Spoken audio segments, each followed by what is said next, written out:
My name is Z. I lived with my best friend Gwen. We've been together since we were young and ran away from our foster home. Things were working well until I met my next-door neighbor. His name was Adam. He was too handsome for me to ignore. I fell head over heels for him at first sight. One day I worked up the courage to go over to his place to introduce myself. When I reached Adam's house, his front door was already open. I walked inside and called out his name, but I heard no response. Suddenly, I heard a growl behind me, and I froze. It sounded deep, like it belonged to an enormous dog. When I turned around, I shrieked like a maniac. There was a tiger behind me. A freaking tiger! I screamed again, walking backwards, falling over the couch. I jumped up and tried to run, but the tiger was blocking the door. Suddenly, Adam appeared with a huge stick in his hand. Then he shot it with a tranquilizer gun. The moment the tiger fell, I fainted with relief, my entire world turning black. I woke up to Adam giving me CPR. I felt his hands on my chest, his lips on mine. I woke up gasping, reaching for my inhaler. I was having an asthma attack. Once I became stable, Adam got me some water. I forced him to explain himself to me as soon as I got the courage to speak again.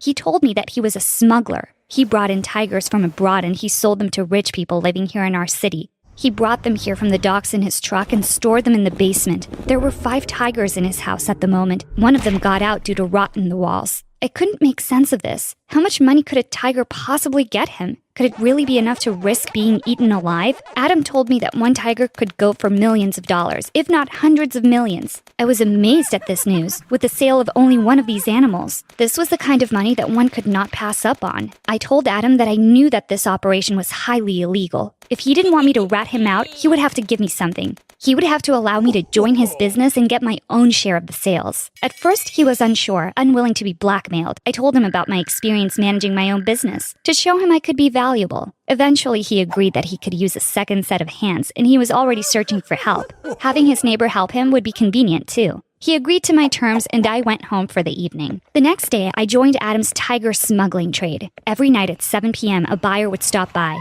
Adam was extremely careful and only allowed one buyer to visit him each day. The buyers were enormously wealthy. A sheik, a princess of an unknown island, a business tycoon. My bank account began to swell up very quickly. I loved my life so much at that time.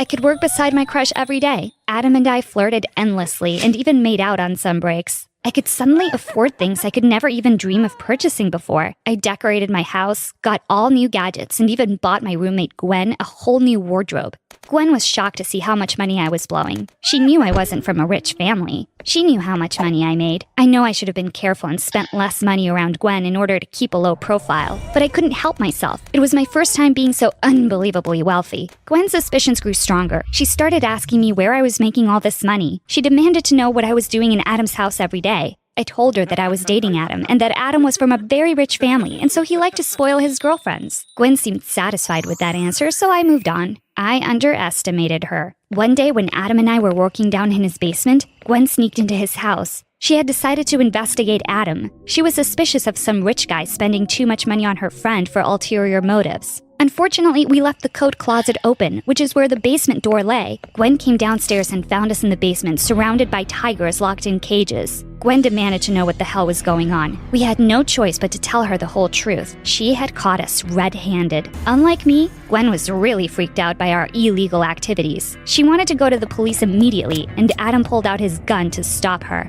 The scene could have turned grisly, but I managed to convince Gwen not to rat us out. I asked her to join our business instead. Adam was hesitant, but I told him that with Gwen on board, we could hide tigers in our basement as well. One buyer could come to each house per day as planned, but our profits would double. Adam fell in love with the idea then. Gwen was convinced when she heard of the spectacular amount of money she'd receive. Business went smooth and steady for weeks after that day. Adam began to transfer twice as many tigers a week from the docks to the houses. He was the only one allowed to do that. He maintained that only he knew how to handle the tigers and keep them calm. Gwen wanted to go check out the docks, but Adam refused, saying he didn't want to spook out his dealer. The dealer only worked with him. I was fine with that, but Gwen was not. She thought it was weird that Adam wouldn't take us to see the docks where the tigers were brought in. She also thought it was strange that Adam agreed to split his profits with us instead of silencing us with a one-time payment or with his gun. I promised her that Adam was not a killer. Gwen wasn't convinced. She suggested that perhaps the tigers cost a lot more than Adam was saying.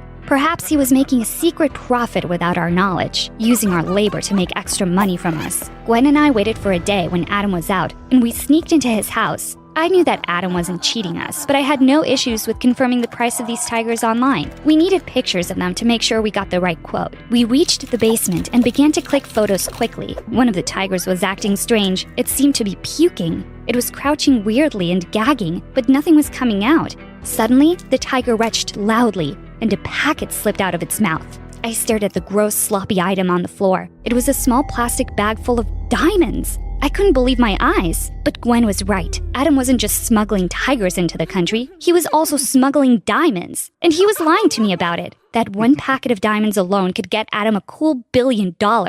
He had been fooling us this whole time, giving us a few measly millions while pocketing more money than we could ever dream of. I couldn't believe that he was lying to me. It stung so bad. Here I was thinking that we were becoming partners in work and life, but he was just using me. I knew we had to do something to take control of the situation. Gwen wanted to back out. She said she didn't want to mess with some dangerous diamond smuggler. She said that these are the kinds of people that shot others for money. I didn't want to give up. I couldn't. I was going to have my revenge on Adam for his betrayal. I told Gwen that I had a plan with which we could keep the business and get rid of Adam. When she asked me what I was planning, I responded simply, we had to set all of Adam's tigers loose, right on the street. Gwen called me crazy. Those tigers could hurt anyone, old people, children. We couldn't be responsible for that kind of loss. I told her she could go back to our house and take a picture of one of the tigers leaving. She could use that picture to warn the neighborhood. Animal control would arrive soon enough. The animals would be gone, and so would Adam. We could take over his old clients with the tigers in our house. No one would be hurt, and we would win. Gwen was uncertain, but I was sure. I had spent too long waiting for my crush to make me feel important. Gwen and I went to the basement. We sanitized the entire place, removing all our fingerprints from the surfaces we touched for months. Then we left the room and used the remotes to open up the tiger cages one by one. We let out all 5 tigers in Adam's apartment and raced out the back door. We snuck into our house through the yard, making sure to avoid the neighborhood cameras at all times. We called the police and animal control, both of which showed up in no time. The tigers were apprehended and caged before the end of the day. No one was injured, though many people were dearly frightened. Gwen and I were congratulated and celebrated for a quick warning on social media that allowed people to barricade themselves in their houses before the tiger attack. The police captured Adam and took him into interrogation for the incident. I knew what Adam was going to do now. I knew he would tell the police all about me collaborating with him. He would tell them about the tigers hidden in my basement and my history as his partner. As I predicted, the police showed up to my house later that night. They came in full force with a search warrant in hand. Gwen and I let them in. Just as we planned, they searched the entire house and found nothing. They went with us into the basement and saw nothing other than old laundry. They were confused, as Adam's testimony had sounded really solid, but I assured them that Gwen and I were upstanding, moral citizens who would never partake in something so strictly illegal. I told them that Adam had a crush on me for a very long time, and he was angry that I had not only rejected his advances, but it was my tip online that got him caught. The police had no choice but to believe me. After all, they had no evidence to say otherwise. Before the police arrived at my house, Gwen and I had moved the tigers we had hidden. We were rich now. We were not the same broke girls without resources from a few months ago. We had connections. We moved the tigers to a farm nearby and sanitized the entire basement so no chemical evidence of their existence could be found. I had stolen Adam's phone and contacted all his clients as their new source. Then I used his phone's location history to find his dealer. This way, we took over Adam's business while he sat in federal prison. Expensive tigers hiding priceless diamonds. Gwen and I had never held a more powerful job. We were like the kingpins of our town, hiding in our modest house and living like queens. We could buy whatever we wanted, go wherever we wished, and have whoever we craved. We wanted to avoid suspicion, so we continued to stay in our old house. From the inside, we did it up better than a luxury hotel. Life was perfect, until the day Adam was let out of prison. He'd gotten out early due to good behavior and community service. This was terrible news for Gwen and I. I was scared that he could come back like a ghost haunting us for ruining his life. Over the last few years, as the police had forgotten us, Gwen and I began to store tigers at the house once more. I was suspicious that Adam would tip off the police and send them here again, now that he was free. Gwen said we couldn't be sure he would do that. She wondered if Adam would return to us and try to make things work. I scoffed at her hope. I had sent Adam to jail, so why wouldn't he try to do the same to me? I knew we had to make plans to get rid of the tigers before Adam could rat us out. Gwen and I quickly got to moving the tigers to our farm. As we loaded one of the cages into our truck, a small mishap caused the door to break open as it slammed onto the ground. Neither of us saw it coming, and the tiger leapt from the cage like a beast, kicking the gate open. The force of the gate slamming against me sent me flying against the ground. It knocked my lights out, and I fainted. my world fading to black. Seconds later, I felt hands on my chest, thumping. I felt soft lips touching mine, and I opened my eyes. Adam was sitting over me, giving me CPR. After all these years, he was here, saving me again. I looked around me and saw that the tigers were gone. I asked Adam where they were. Gwen said that Adam helped her move the tigers back into our basement. She said that they didn't need to shift the tigers to the farm anymore. When I accused Adam of sabotaging our plan, Gwen stopped me. She said she wanted me to stop assuming the worst about Adam, that he was a better person than I had imagined, and he was here to bury the hatchet. Maybe we could move on from the years of ugliness and work together again, Gwen suggested. What the hell was she talking about? I was completely confused. Why was Gwen being so partial to Adam? Why were they both exchanging looks with each other? What was going on? Gwen walked over to Adam and took his hand in hers. Then she told me her secret. She and Adam had been writing letters to each other while he was in prison. She said they had fallen in love with each other. Gwen had been uncertain about whether Adam would come back for her after prison. He had proven himself, however. He was here and not for revenge. He wanted to be with her, and she wanted to be with him, in work and in life. I had never been more shocked in my life, and I have been through some really shocking things. I felt utterly betrayed. Gwen knew that I'd had a crush on Adam for the longest time. She also knew how Adam had lied to us about the diamonds. She said she didn't care, that Adam had explained all of it. She said it was normal for Adam or anyone else to not want to share their profits with strangers right away. She said that it was I who was wrong for getting Adam thrown in jail instead of talking to him about it. I couldn't believe Gwen was really taking the side of this strange criminal over her best friend. Gwen assured me that everything would be fine, that the three of us would work together again just like old times. It wasn't going to be like old times. I knew that. Gwen and Adam started their own life. They soon got married, and Gwen even got pregnant. She literally stole my boyfriend and shacked up with him. I no longer fit into their life nor their business. I decided to separate myself from them, and I embezzled money into some more legal projects. The moment I began to make a sizable profit with these projects, I quit the smuggling business. I no longer wanted to look at Gwen and Adam and know that I was alone. Even though I quit, I couldn't get them out of my head. The jealousy was driving me insane. Why did Gwen get to have the life that I wanted, that I deserved? I wanted to take it away from her. It was I who had truly boosted their business. It was I who had secured profits from Adam all those years ago. Without me, Gwen wouldn't even have a business to split.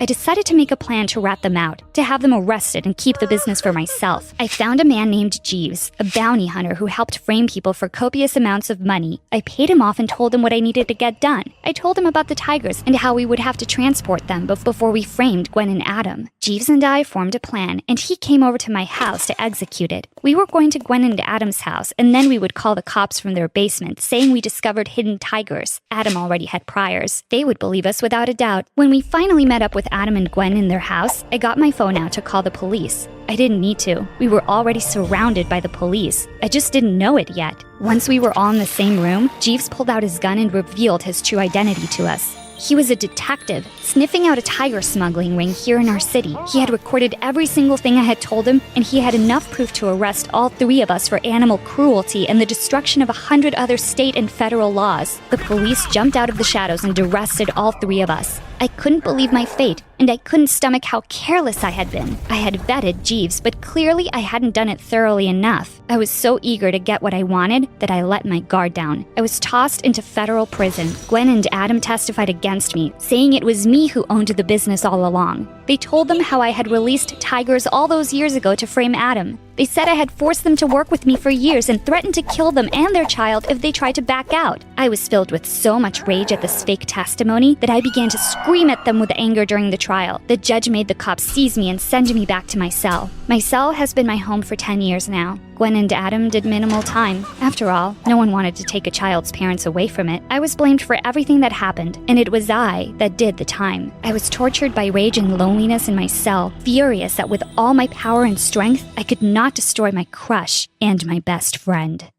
Hi, I'm Victoria from Slovakia, and this is the story of how my dumb family could never stand that I was smarter than all of them, and they did everything they could to ruin my life. But before I continue, click like and subscribe. It all started when I was a baby. I have a twin brother, Mark, and even though I came into the world 5 minutes after he did, I was always miles ahead of him. By the time he'd learned to roll over, I was crawling everywhere. He was just making spit bubbles when I spoke my first words. But for some reason, Mom and Dad were so proud of everything he did, and I just seemed to get on their nerves. Once, when we were playing with our toys, Mark picked up a mini train excitedly. Look, Dada, it's a choo-choo. It's not a choo-choo, Mark. It's a train. Oh, be quiet. He's so cute when he talks like that. I don't know why you speak like an annoying teenager already. On our 4th birthday, I only got stupid dolls, while my brother got a super cool toy airplane. He just ripped the box open and started pushing the buttons like a maniac. I picked up the manual and read the instructions. I felt fascinated by how it worked. Here, Mark, let me give it a try. No, you leave it to the boys. Even my dad couldn't get it to work. This is garbage. And with that, he tossed it aside. I quietly picked up the airplane, and a few seconds later, everyone looked up in shock as it zoomed over their heads. Mark started to cry, and Dad snatched the remote control from me and told me to teach my bratty brother. But after I did, he would never let me have a turn. I would just sneak into his room at night and take it whenever I wanted. Once when we were in the 4th grade, my brother and I were playing Scrabble and my parents joined in. What I thought would be a fun family game night turned out to be a nightmare. I get 54 points for Sphinx. That's not even a word. You're just making stuff up. No, I'm not. It's an imaginary creature. So it's not real. Ha! I knew it. Cheater. Just because you don't know something doesn't mean it's not true. Suddenly, Dad lost his temper and knocked the board off of the table. You think you're smarter than all of us, huh? I never said that, but maybe I read more books than you guys. So that's the problem. Well, here's an easy solution. No more books for you. To my horror, he marched straight up to my room, took away all my books, and put them in his safe. If they thought that was going to stop me from reading, they were so wrong. I'd sneak books into my school bag from the library and read them at night when everyone was asleep. When I was in the 10th grade, I was going upstairs one day when a book fell out of my bag. Before I could pick it up, Mark was already flipping through the pages. This isn't one of our course books. Mom, Dad, look what Victoria has. And seconds later, I had my parents breathing down my neck. Why are you reading this book? What does it have to do with you? I just really like reading about machines and how they work. I even fixed the kitchen clock that hasn't been working since forever. That was you? Why didn't you tell me, idiot? I've been terrified thinking it's some ghost messing with the time. I didn't send you to school to be some mechanic, and this kind of stuff is for boys. And with that, he ripped the book in half. Dad, that's a library book. Well, oops. And you better come and watch TV with us. You have to start acting like you're part of this family. They forced me to watch dumb shows with them all evening, when all I wanted to do was go work on my secret project. You see, about a month ago, I'd entered the science fair, and I'd been secretly working on an amazing robot arm. On the day of the fair, I woke up extra early, snuck out of the house with my project, and put it in my locker. When the science teacher called me to set up my table at the fair, I couldn't help grinning at Mark's surprised face. As the judges and other students gathered around my table, I announced, "This solar-powered robot arm can play catch with you, chop up vegetables, and even write with a pen. Exhibit A." Everyone gasped as the arm started chopping up carrots at warp speed. And then suddenly, something went very, very wrong. The arm started making some strange sputtering noises, and the next thing I knew, it flung the knife towards the crowd, missing one of the judges by an inch. As the horrified crowd started to scatter, I burst into tears. I couldn't understand how this had happened until I spotted Mark's ugly face smiling in the crowd. Of course he tampered with it. I didn't win anything, and to make things worse, I was called into the principal's office. I gulped when I walked in to see the judge who almost got hurt, but he actually smiled at me. Victoria, we obviously couldn't give you a prize because your robot failed, but I was still very impressed, and your teachers speak very highly of you. Would you like to join the program for gifted kids at my college? College? I couldn't believe it. Why don't you come spend a day on campus? Bring your parents along. I agreed to the college tour immediately, and I was foolish enough to think that for once my parents might be proud of me. As I went downstairs that evening to talk to them, I was met with roars of laughter. You should have seen it, guys. It was so funny when the arm went haywire. She almost hit someone. I wish you could have caught it on camera. Gosh, what was she thinking? Maybe she wants to build a robot arm one day because she's too ugly to get a real boyfriend. I turned angrily and went back to my room. I wasn't telling them anything about the college. The next day, I gave the principal the permission slip I'd signed myself and left for the college tour. I had an amazing time touring the campus. Later in the cafeteria, I bumped into someone, and when I turned to apologize, I saw the cutest boy smiling down at me. Hey, let me help you with that. I'm Luke, by the way. Luke was really sweet, and we struck up a conversation immediately over lunch. I didn't even notice how quickly the time had passed. When I was leaving, he said, I know we just met, but I'd love to keep in touch. It's hard to find people you can talk to easily. I knew exactly what that felt like. I was on cloud 9, but I fell back pretty hard on earth as soon as I got to school. Waiting at the gate were the principal and my parents, and they looked livid. You forged my signature? Dad, let me explain. Where were you all day? I've been offered a full scholarship at an amazing college. College? What kind of college would want a stupid schoolgirl? Sir, your daughter is very smart, and you can visit the college. I'll be doing nothing of the sort. That's because she's not going. And I want you to stop telling her she's better than the rest of us, or I'll sue you. As furious as I was, I knew there was no point in arguing with these guys. I would just have to wait a couple of years to get out of here. They couldn't take everything away from me, I thought. I called up Luke and we started seeing each other. As we grew closer, I opened up to him about my crazy family and how my achievements bother them. That's really unfair. You have a college scholarship waiting for you. Don't let their insecurities hold you back, Vic. His words made me realize that I didn't need to feel bad for being smart or having big dreams. Luke helped me set up a tutoring gig on the side, and I started making money. A couple of months later, he asked me to move out and come live with him, and I said yes. We decided to break the news to them together. To my surprise, they looked rather pleased to see Luke. Oh, wow. I was pretty sure by now she was gay. Yeah, she thinks she's so smart she doesn't even need a man. Luke immediately took my hand. She doesn't need a man, sir. I'm lucky that someone as smart and lovely as her chose me. I just wanted to tell you all that I'm moving out, and I'm going to college next week. At first, they looked shocked. Then Dad started laughing. Oh, now I get why she's with you. You do need a man to pay the bills. I'm on full scholarship, Dad, and I have plenty of savings. Oh, is that so? Well, I'm pretty sure you'll come crying back soon enough. You've always thought you were something special, but you're not.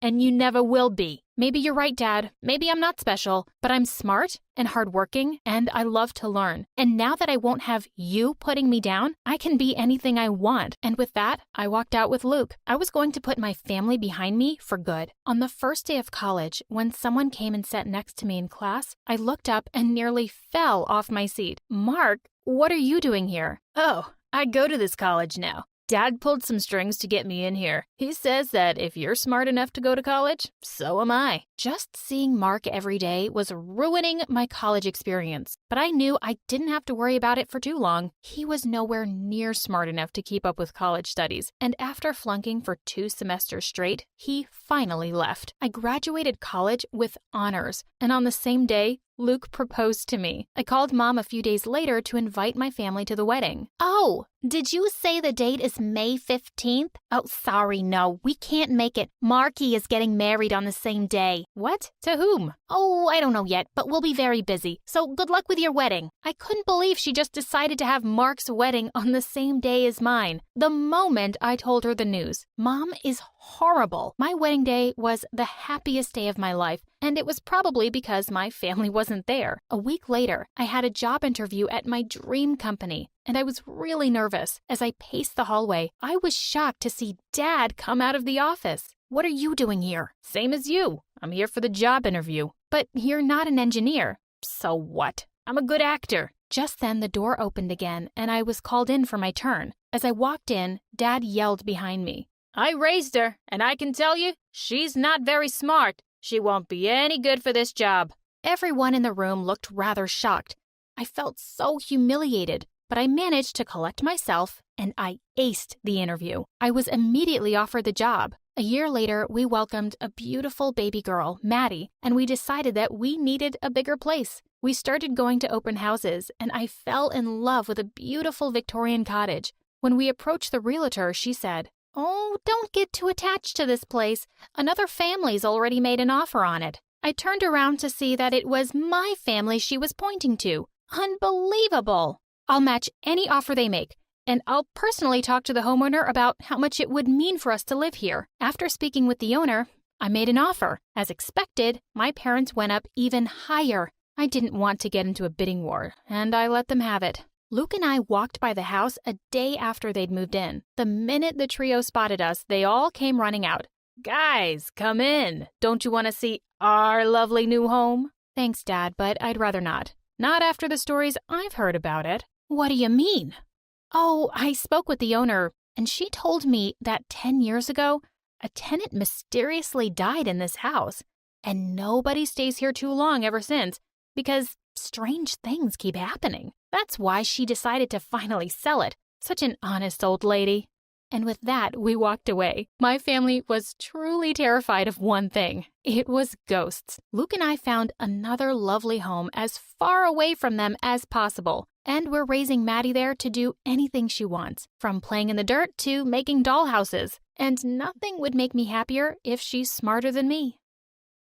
Hey friends, I'm Ella from New York. Please like and subscribe. People say fairy tales are just stories, but today, I'll tell you my story. And you'll see how this is wrong because I can confidently say that I'm a modern Cinderella. I'm an only child, and my parents loved me so much and cared a lot about my musical talent, which they noticed when I was only 6. I played the piano, wrote songs, and sang too. "She's gonna be a famous star one day. She sounds like an angel." Believe me when I tell you, I love music. I spend all my time singing and playing or listening to music. When I was 10, I even wrote my first song. Sadly, everything changed when I turned 13 and Mom and Dad divorced. Mom left us and we were devastated. But after 2 years, my dad met someone new. I didn't like the idea at first, but I didn't say anything because I wanted to see him happy again. One day, he told me that he had invited this woman and her 2 daughters over for dinner.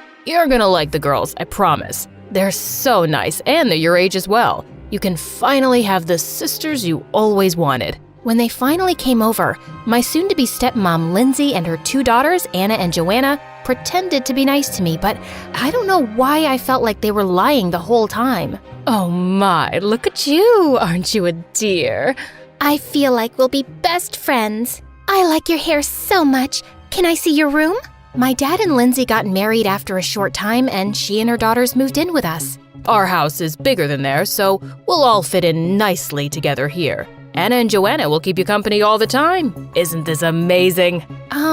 Yeah, Dad, it is. I'm so, excited. I really didn't like the idea because there was just something weird about them. But I didn't have the heart to say that to my dad. Not long after the wedding, my father came home one day looking extremely happy. "Girls, guess what? I got promoted." "Really? Congrats. How much will they pay you?" I don't know yet, but I'll have to travel every now and again. It's a very important position." "But Dad, I don't like having you away for long." "Don't be silly. He'll make a lot of money. He has to take the job. When are you going to travel? What will you bring for me?" "I need a new phone. Please." "What about me? I want a new laptop. Mine is old." "Baby, I've always wanted a diamond ring. The golden one is not so nice. Can you please get me one?" "What about you, Ella? What do you want me to get you?" "Nothing, Dad. Just don't stay away for too long." See, this is the sad part. I discovered that Lindsay had married my dad for his money, and she literally cared for nothing else. When Dad started to travel a lot, Lindsay, Anna, and Joanna showed their true colors. They were terrible. They treated me horribly. They were only nice to me when he was around. "Just stop playing the stupid piano. Your playing sounds like nails on a chalkboard. You think you're a musician? Such a loser." "Oh, yeah, stop it, will you? You're giving me a headache." Just like that, Lindsay didn't let me play the piano anymore. She didn't let me do anything, basically. Wait a minute, is that my shirt you're wearing? It was your shirt. I liked it, so I took it. Do you have a problem? Anna, why is your stuff in my room? I'm bored with my room, and it's very small. I want yours. It's bigger and nicer. Get the rest of your stuff out of my new room now. That was the last straw. I couldn't take it anymore. I planned to tell my dad everything when he got back. "Oh my God, I never did that. You told me you wanted us to exchange rooms. I'm really hurt. Didn't you give me this shirt because you took my orange one? I didn't take anything from you." Oh my, I didn't let her play the piano? Why would I ever do that? If anything, I encouraged her to practice more. What? What are you saying? I'm not lying. Ella, I am very disappointed in you.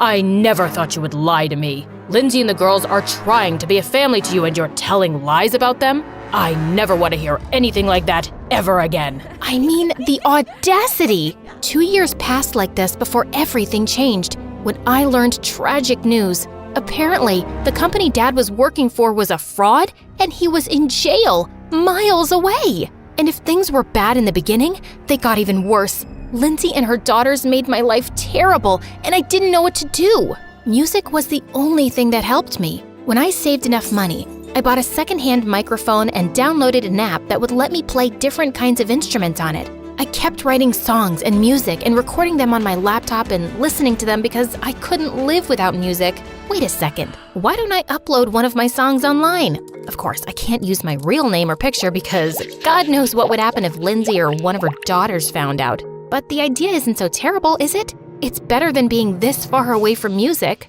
After only 2 days, it had 100,000 views. In the comments section, I could see that people loved the lyrics and the music despite the low quality of the video. So I started to post more and more songs. Soon, everyone at school was talking about my songs. That made me happy and sad at the same time because I couldn't tell them that it was me. Have you listened to this new song by this mystery girl? Let me tell you, it's amazing. Not yet, but I have to check it out now. I adore her songs. If only we could know who she really is. I literally know all her songs by heart. But things didn't stay good for long for me. Joanna recognized my voice and playing somehow and told Lindsay, "What do you think you're doing? Playing smart and thinking I won't know?" I don't understand how someone like you got this number of views and likes. She won't anymore. Give me this laptop now. I'm going to delete those stupid videos. If you do one more thing like this, you won't like what happens.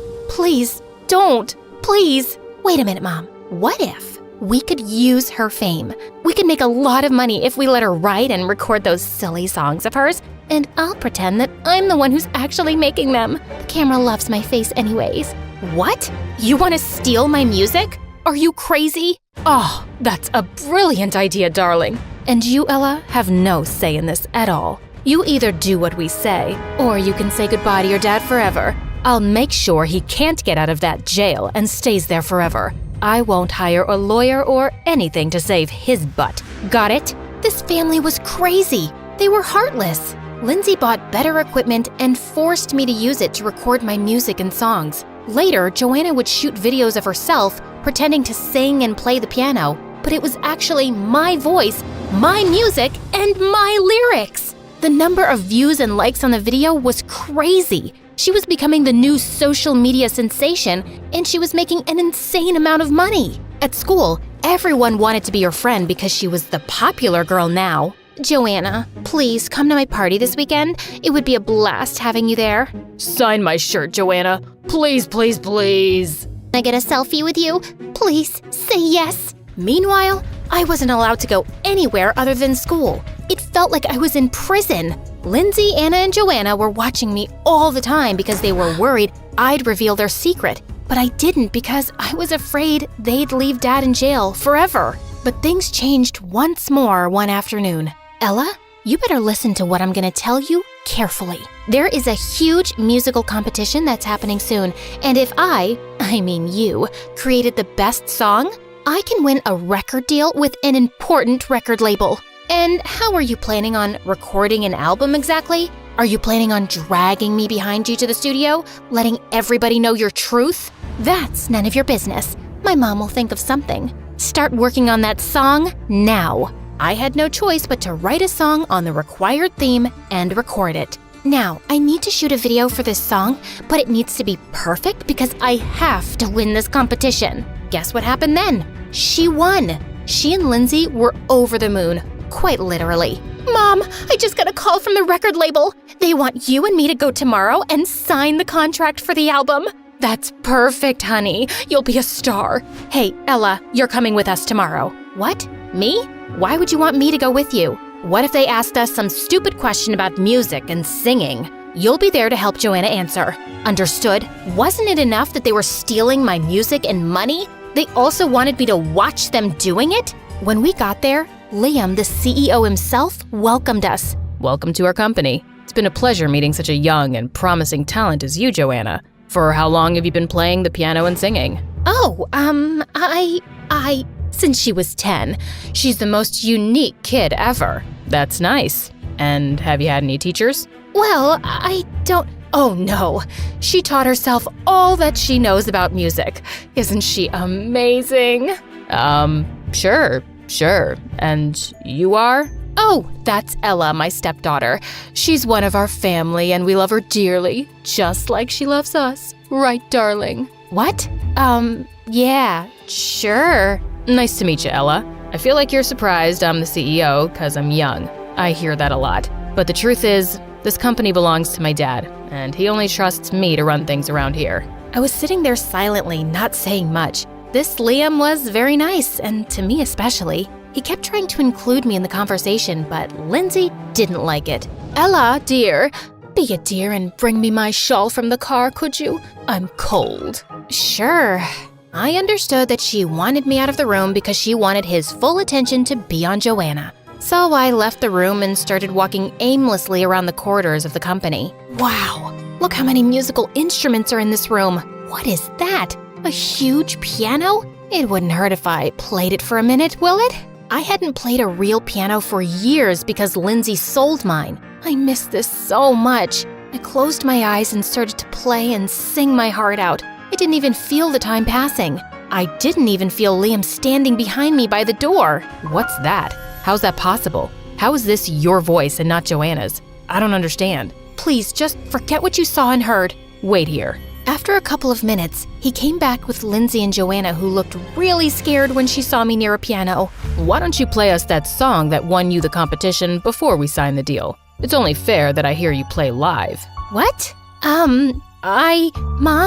Let's leave that to another day. I'm afraid Joanna's not ready today. She's recovering from a bad cold. I insist. It's actually part of the contract's conditions. Believe me when I say, at that moment, I wouldn't want to be Joanna for anything in the world. She sat at the piano, tried to stroke the keys, but of course, she couldn't play. She tried to sing in a low voice, but it was very clear that her voice wasn't even good. She was about to cry. Ella, why don't you give it a try? I was terrified for a second, but I told myself, come on, have some courage. Liam knows the truth now. I played and sang the song perfectly. Ella, we would be honored to sign a deal with you. What? What do you mean with her? It's my daughter who won the competition, not this girl. Your daughter can't sing, ma'am. I know the truth now, so no need for more lies. What do you say, Ella? Sure. I'd be crazy to say no. Let me tell you that the album I made with Liam was a hit. I had enough money to hire a lawyer and fight Dad's case, all with the help of Liam, and he was finally home. Please, Ella, you know we love you, honey. Please don't throw us out. Please, I am so sorry. We're really sorry, Ella. You can have your room back. It was just a misunderstanding. Please. It's too late now. The whole world knows the truth. Now, please leave because I have to prepare for my first live concert. The concert was amazing. Thousands of people came. I was living the dream. Liam was even waiting for me backstage with a bouquet of flowers. Oh, thank you so much. I love them.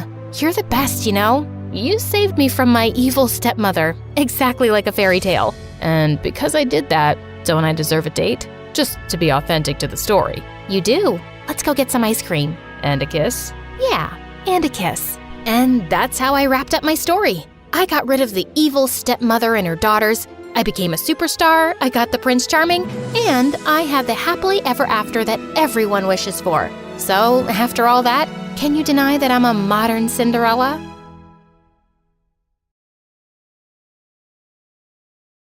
Hey there, I'm Natalia, and I just moved from Moscow to LA to live with my grandma while my parents are still in Russia. Don't forget to like and subscribe. Imagine being a young girl from Russia, starting 3rd grade in an American elementary school without your parents by your side. That's me. My parents sent me to live with grandma, and they said they would come when they got the opportunity. Fitting in at this American school wasn't easy, especially the language barriers. They can lead to some hilarious misunderstandings. One time I said, "Excuse me, can anyone tell me where the strawberry is, please?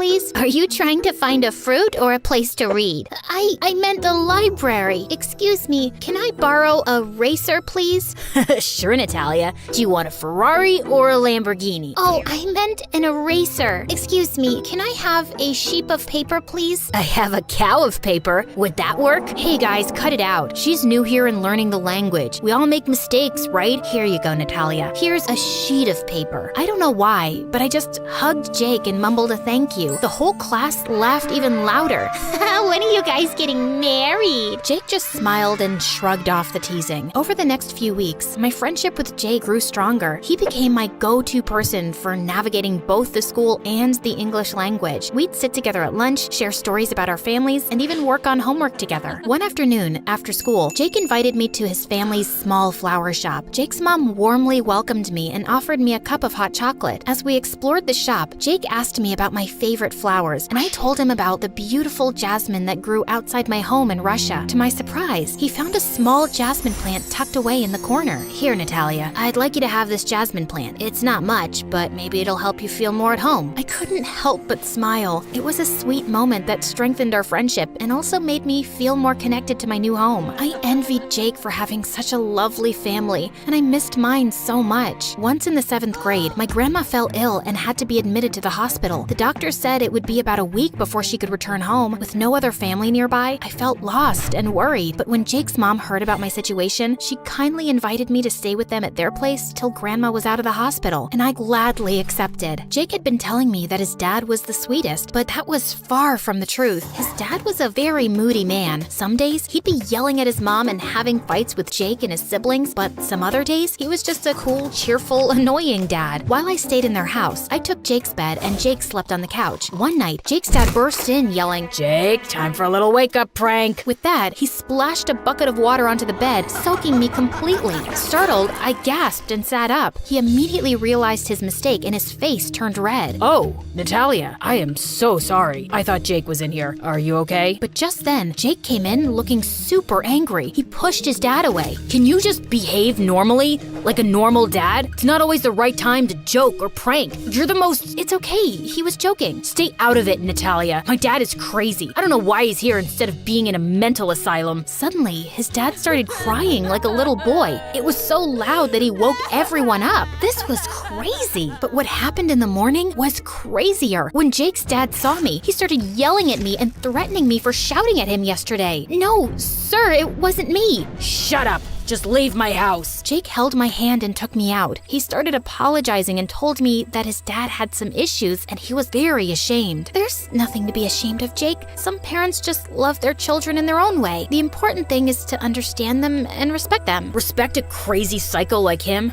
Easy for you to say. You're lucky your parents don't even care enough to come for you. Oh, darn. I'm sorry. I didn't mean... It's okay. Let's go to school. We're late. After that incident, Jake became a bit distant with me. It was as if he felt ashamed that I knew about his family secret. I wanted to talk it out with him, but then summer break started and life got hectic when my family came to visit. My parents and younger sister Sasha, who's 2 years younger than me, flew in from Russia. Sasha was a true people pleaser. She was always willing to go above and beyond to make others happy, even if it meant sacrificing something personal. One night, she and I went out to explore the city. We stumbled upon a street musician playing a dope tune, and Sasha started clapping like crazy. But then the musician just stopped and yelled at her. Yo, your clapping just wrecked my jam. What's the deal? Oh my god, I'm so sorry. I didn't mean to mess up your performance.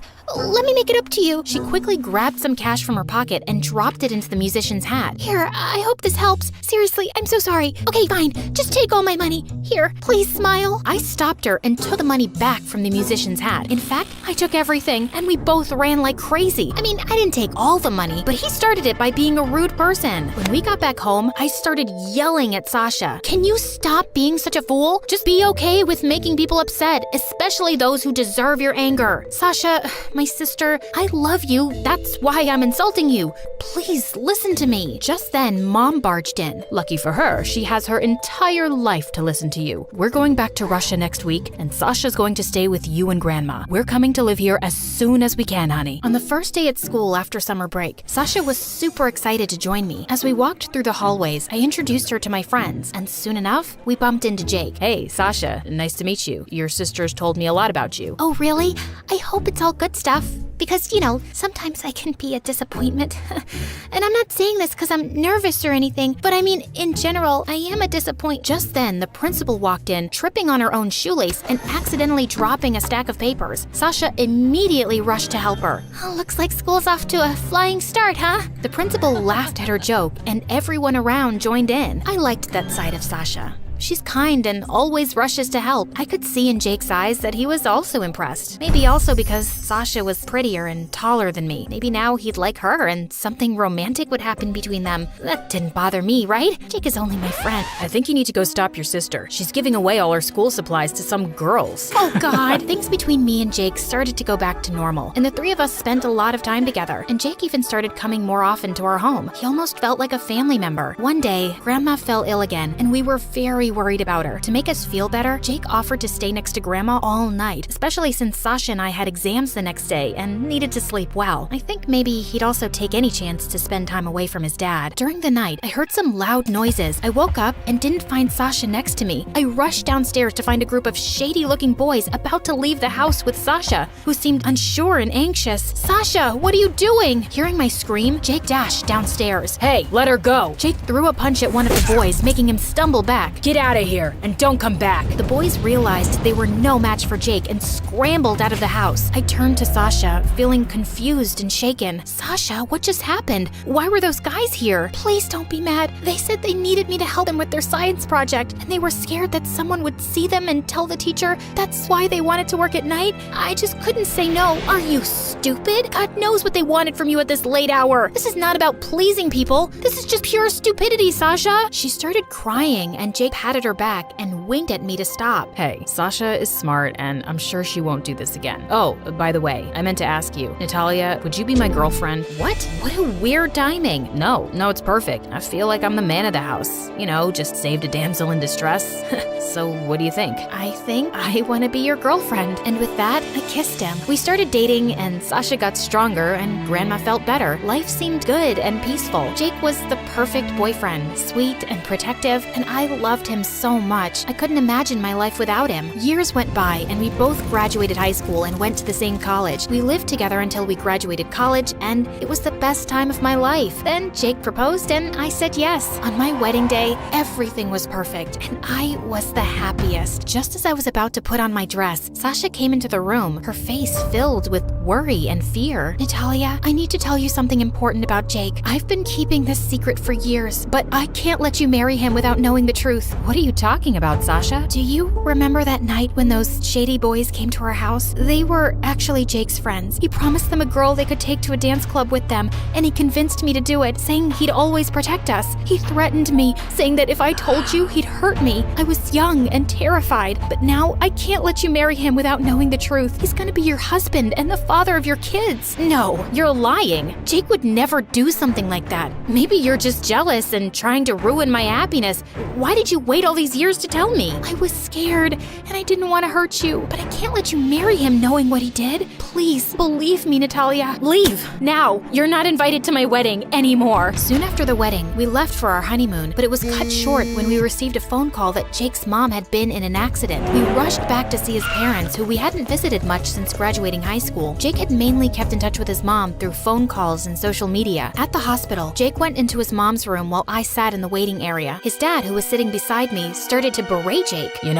My son is a heartless jerk. You never should have trusted him. You made a mistake marrying him. Just then, Jake walked in and heard his dad's words. Shut up, Dad. You have no right to talk about me like that. I'm ashamed that you're my son. You never stood by my side. You were born a jerk, and I bet you're cheating on your wife. Jake couldn't take it anymore. He grabbed my hand and we left the waiting room together. I could see the pain in his eyes, and I chose to believe in the man I knew and loved, pushing away any doubts starting to creep in. A week later, we both returned to work. Jake left the house earlier than me, accidentally leaving his personal laptop open. On an impulse, I started going through his social media and stumbled upon his Instagram account, where I discovered he was chatting with several girls. Some of them were even sending him their pictures, to which he responded with compliments like gorgeous. I couldn't believe my eyes, and anger surged through me. But the next moment, I felt a strange sense of relief. Despite everything, he had chosen me in the end. I began rationalizing his behavior, thinking maybe he'd grown bored of being with just one woman for so many years, and that somehow made it acceptable. I started to blame myself, thinking maybe I'd been too busy with my studies, work, and life in general. In that moment, I made a promise to myself to become a better wife and to give Jake the attention he needed. Days went by, and I did everything to become a better partner to Jake. I even decided to become a stay-at-home wife, dedicating my life to our marriage. I also made up my mind to get pregnant, even though Jake had suggested waiting for 2 more years. I thought a baby would solve all our problems. Eventually, I got pregnant. I planned a romantic surprise dinner to share the news with Jake. When I finally told him, he snapped. What? Are you serious? We agreed to wait 2 years. I don't want kids right now. I thought it would be a good surprise, and it might bring us even closer. Look, I'm sorry for reacting like that. It caught me off guard. I didn't mean to upset you. Still horrified by his outburst, I told him I'd be sleeping on the couch that night. I said I'm sorry, but if that's what you want, then fine. The next morning, I apologized to Jake for my mistake and asked for his forgiveness because my reaction was exaggerated. He simply said, "I forgive you." Weeks went by,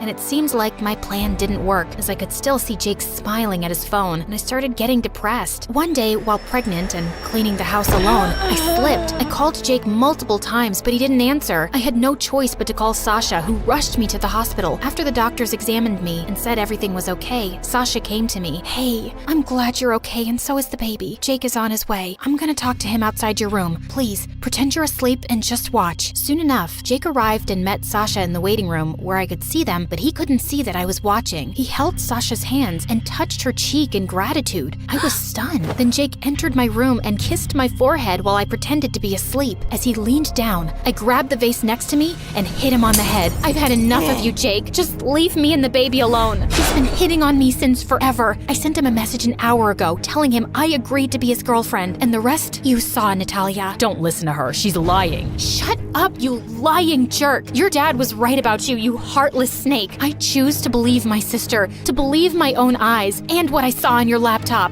I'm such an idiot for putting you first, but I know better now. I come first. I'm an amazing woman, and I deserve better. Just get lost, or I'll start screaming until security takes you out. Go to hell, Jake. You're such a witch, a stupid immigrant that I felt sorry for and took care of. And this is how you repay me? An ungrateful monster? He kept screaming like a madman till security guards took him away. I knew I'd never allow Jake to come back into my life again. I turned to my sister and I hugged her tight.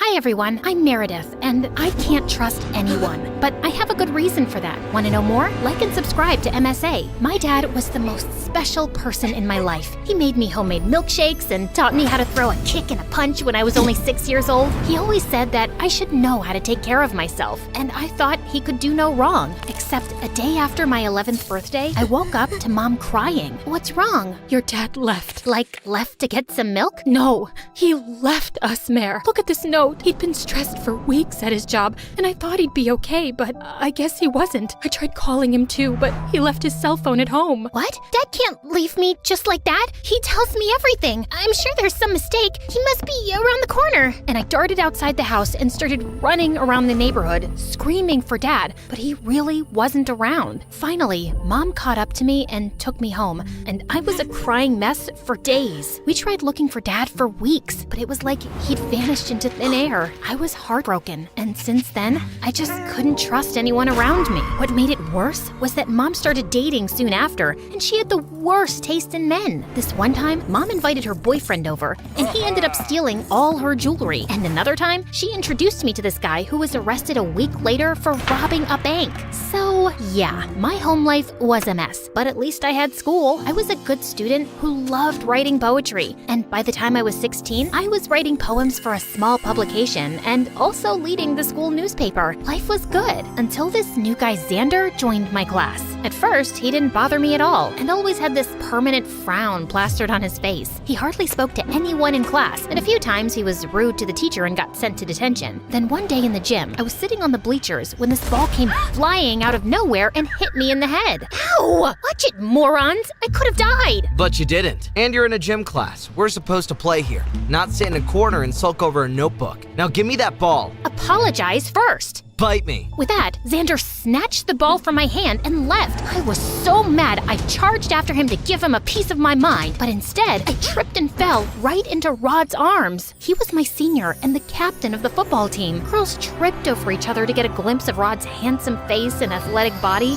and looking into his green eyes, I could see why. I'm sorry, I just lost my balance. And I think I lost my heart. Are you okay? I'm fine. Sure about that? You could have a concussion. You know, we've never had a chance to talk, but I think we'll have a pretty good conversation. How about we find that out over dinner? I don't eat dinner. Coffee? Nope. Water then? I'm late for class, but thanks for the help. And I just quickly left before Rod saw my knees shaking. I knew most girls would kill for a date with him, but all men were jerks, so I decided to ignore Rod. But boy, Rod was persistent. He would send me flowers in class, leave chocolates and notes in my locker, and one time, he even showed up at my home in a limousine. I was just trying to figure out how to get rid of him when Mom walked into my room. That boy looks fancy. Yeah, whatever. I'm not interested. He will break my heart like Dad broke yours, and you don't know that. Not all men are the same. Now get dressed and go. I reluctantly agreed to go out with Rod, and it wasn't so bad. He was cute and fun, and he took me to this cool pizza place. So I was wondering, you could date anyone. Why me? 'Cause you're smart. I've never dated smart girls before. Did you just call me a nerd? No, I called you a pretty nerd.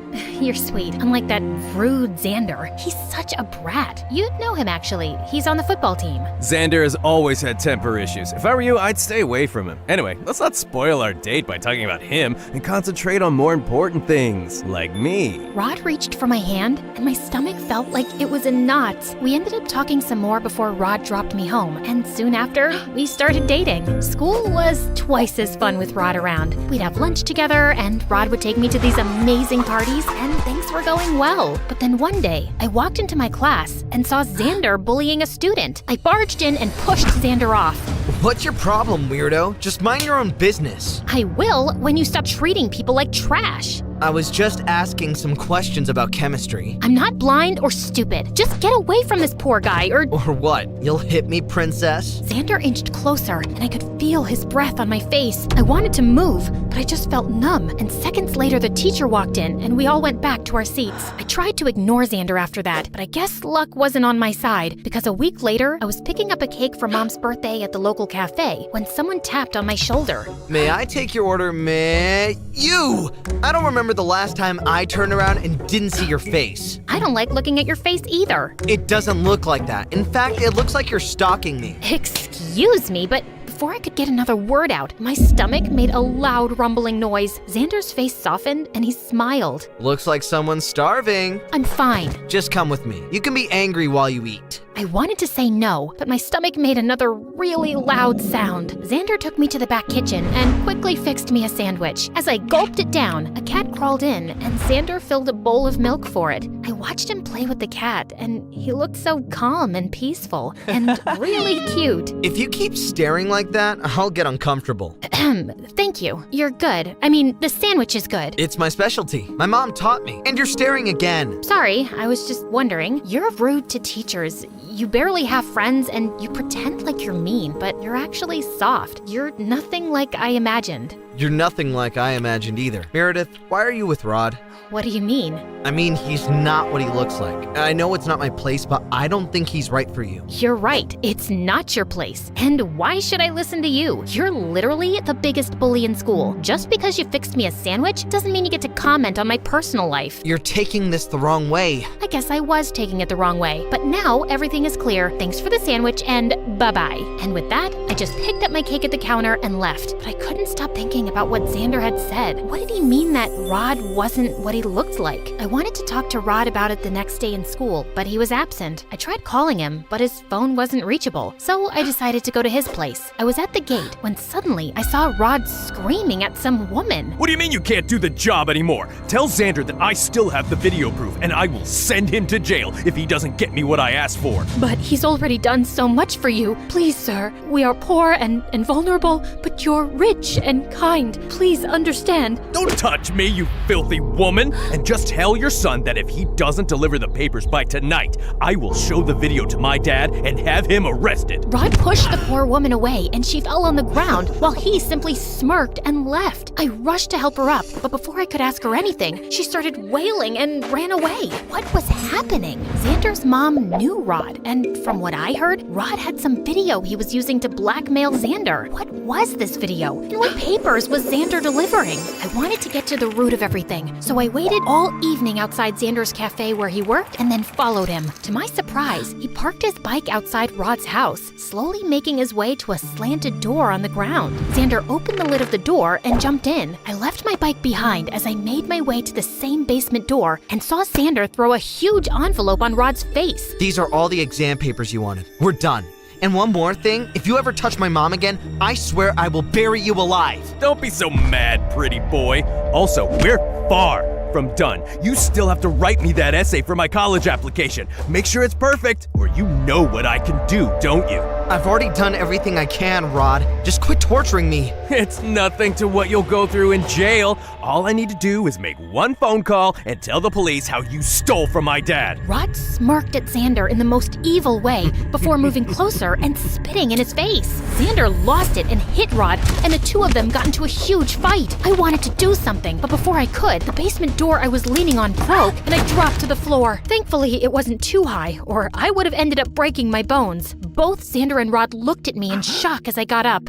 Meredith! Oh my god, are you okay? I'm fine. Step away from her, she's my girlfriend! What are you going to do, spit in my face again? You bet I will. Rod tried hitting Xander again, but this time I got in the way and pushed him away. Don't hurt him! Why are you so worried about this worm? You like him, don't you? I dated you even though you're way beneath me. You should be thanking me, but instead you're choosing him? I'm not choosing anyone, but I do know now that I don't want to be with a psychopath like you. Rod turned to me with crazy eyes, and I thought he was about to hit me when suddenly his dad barged in. He must have heard the noise when the door crashed. What is this mess? Xander, what are you doing here? Dad, Xander is a thief! Remember you lost your favorite watch? It was Xander who took that. See, I have proof. Everything was caught on camera. Rod's dad looked at Xander in shock as Rod showed him the whole video, and then Xander explained the whole story. Apparently, his mom worked with Rod's family as a housekeeper, and he and his little sister grew up with Rod's family. Last year, my sister was diagnosed with a lung condition. We really needed a lot of money for the treatment, but Mom didn't have any. So one day, while the whole family was away, I broke in, stole one of your watches, and sold it to pay for my sister's treatment. I thought I'd somehow collect the money and replace the watch eventually, but Rod found out, and since then he's been blackmailing me to cheat on his college applications. He told me that you'd cut him off if he didn't get into a good college, sir. I didn't want to go to jail, so I did what he said. But Rod's demands never stopped. I'm so sorry. Xander broke down in tears, and I felt so bad for him. Thankfully, Rod's dad understood and forgave Xander and said he wouldn't press charges. Rod lost his mind and started throwing things like a maniac, but his dad called in security and they dragged Rod away. Xander escorted me outside and called me a cab. We were waiting when he finally spoke. Meredith, I've never said this before because you were with Rod, but I really like you.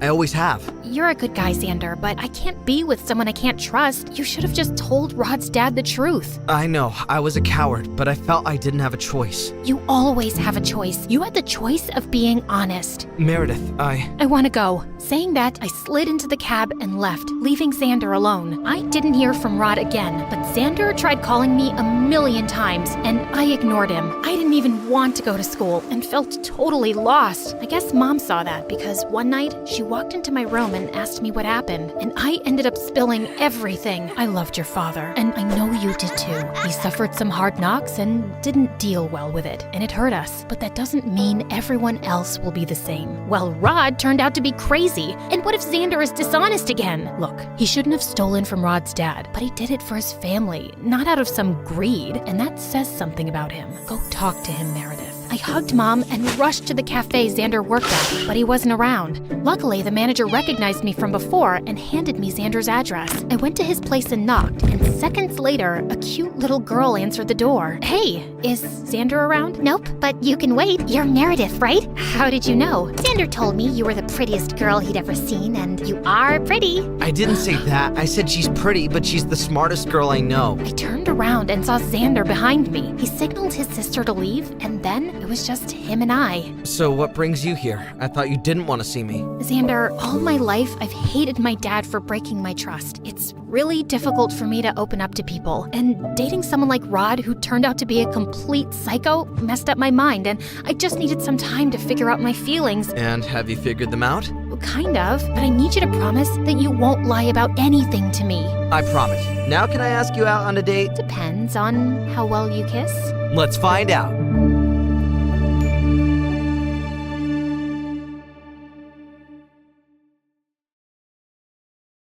Hi, my name is Astrid, and I was born on water to my parents who worked as traders on a ship. From the moment I opened my eyes, I saw open skies and endless ocean. I took my first steps on rocky waves.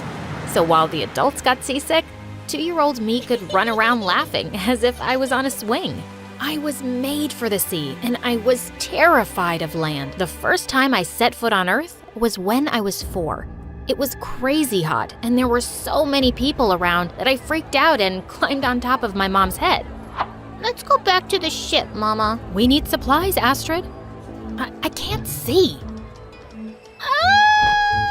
I just cried till she took me back to the water, and after that, I never went with her on supply runs. I stayed with my uncles on board and learned to fish and sail. By the time I was 15, I had learned everything about our ship. I could take the captain's place any day. I loved my life and my family, but some of us had bad habits. My uncles loved to steal at every stop we made, and it got us into lots of trouble. Their worst disaster was the night we docked in a town in England. I heard noises in the middle of the night, and I saw my uncles moving a huge chest on board. They also had 2 kids with them, and they looked scared. My uncles locked them in a cabin. What are you both up to? We were doing a little loot, and these kids caught us. A loot? You promised you'd stop stealing. Let those kids go. We'd have to go to jail if they talked. We're not hurting them. Stay out of it, Astrid. They left, but I wasn't letting this go. We couldn't just take whoever we wanted. I picked the lock, and when the door opened, the boy jumped on me. Let us off this ship, you crazy pirate. Shut up, you'll get us caught. I'm gonna jump off this ship.